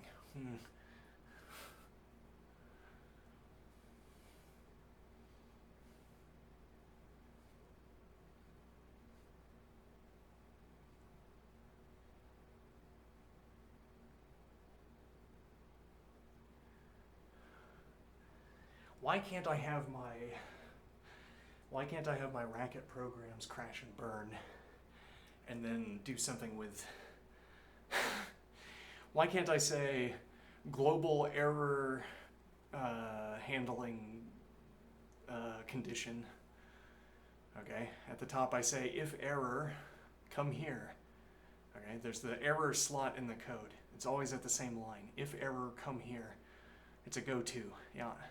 Universal go-to for the event that error. Okay, and now I just let it error. I don't null check. Why would I null check? It just goes to error and then we're at the end.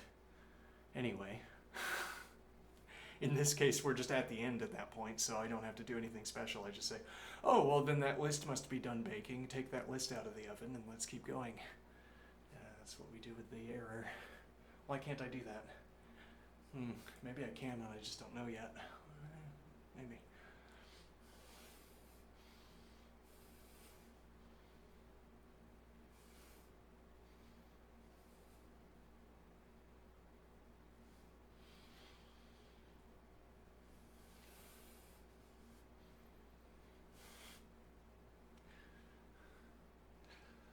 There's a contradiction embedded into our algorithm. It doesn't null check. That's not a problem. The task is already done by the time we get that error, so we just run away with the list in hand. Tell the garbage collector to clean it all up.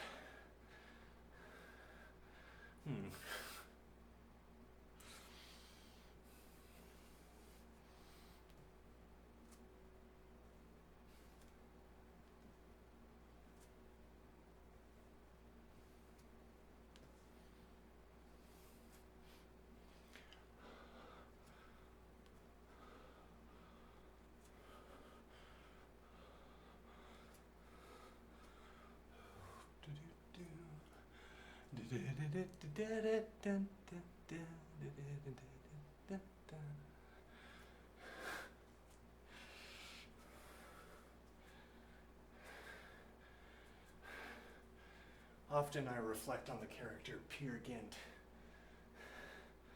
I think his name was. From Permutation City.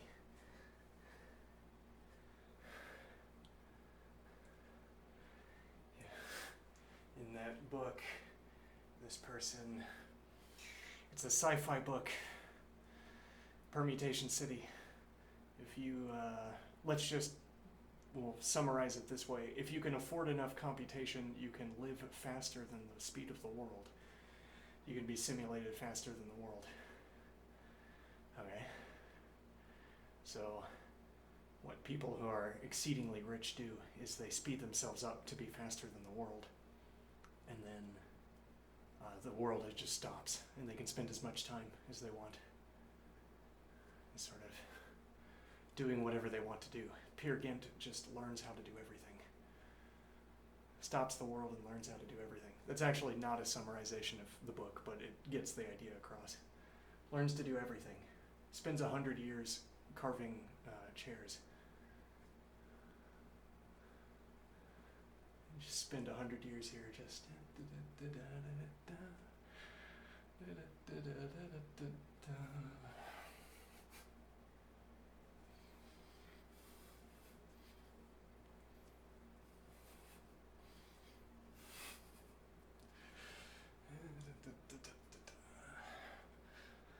Look around, you know.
Hmm.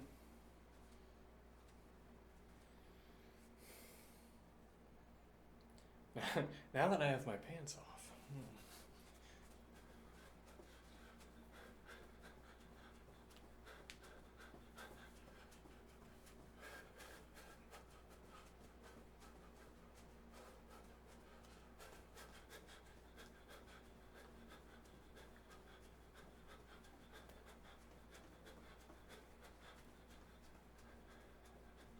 Yeah, I mean the idea of spending this last hour doing something sitting doesn't work so well because I'm sweaty. I get too sweaty during this, which is going to intensify during summer, spring and summer. And I want to take a shower before I sit down again. So I'd have to do it at the beginning of this segment, I think. I'd have to claim another hour, but then I haven't had any kind of cool off period.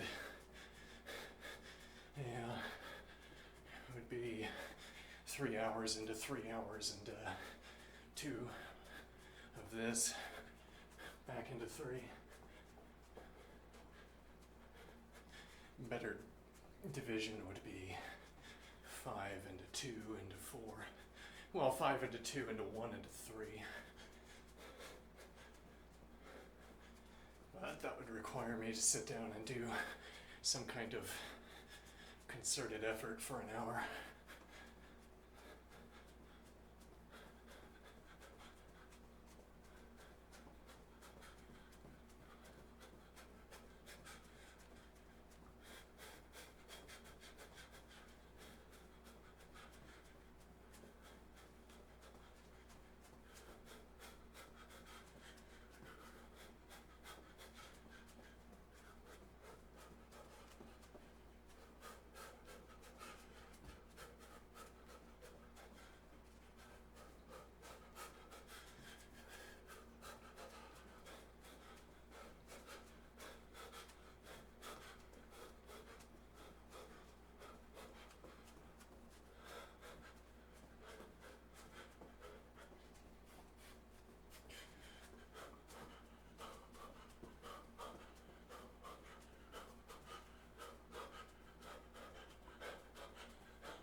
When am I going to go find out the time of my mile?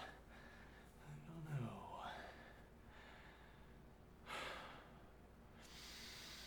I'm interested to know. I'm interested to see whether this activity of jogging in place translates well to running. Not obvious that it will, or if obvious, wrongly obvious.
Now, the problem here is that I don't have a microphone that captures exactly what I hear.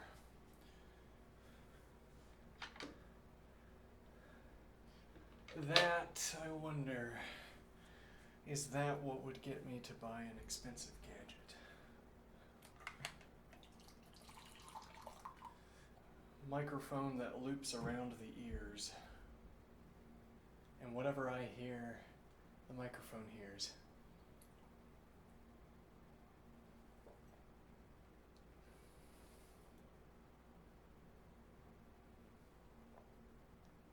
Now, but there's a software back end of surprising complexity that makes this work.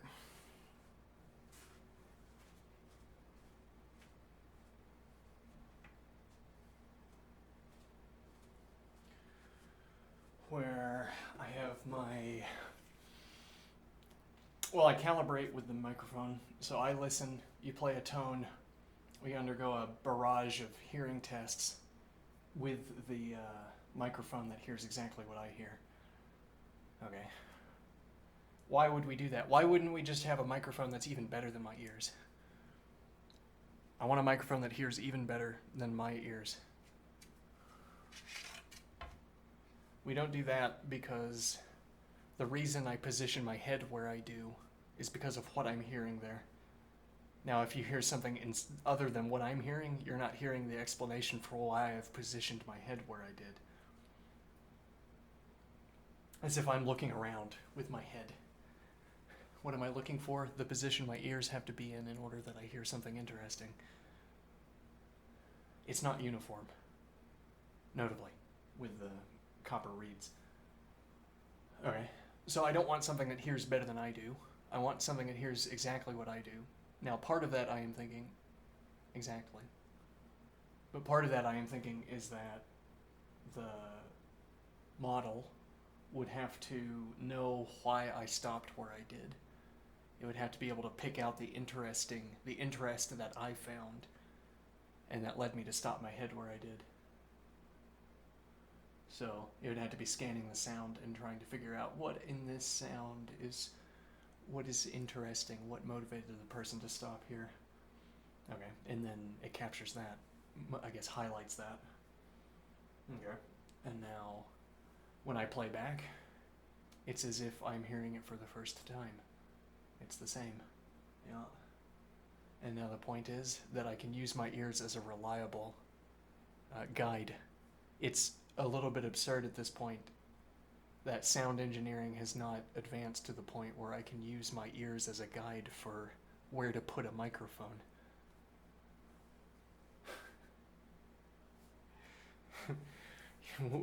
We can't use I can't listen around and just put the mic like, yep, that was the right spot. I found it with my ears.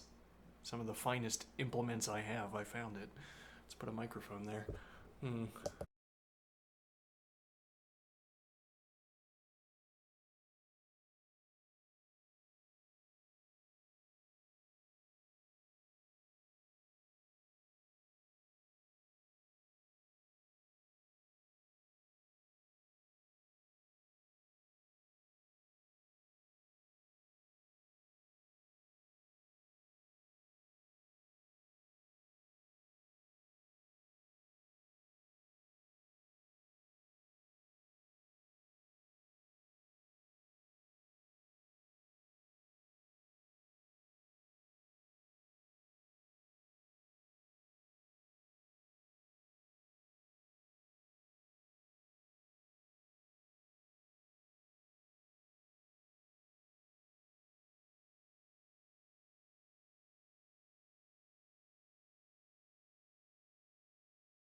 Now, in the meantime, I have to put my microphone in these awkward positions.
second. I'll be back.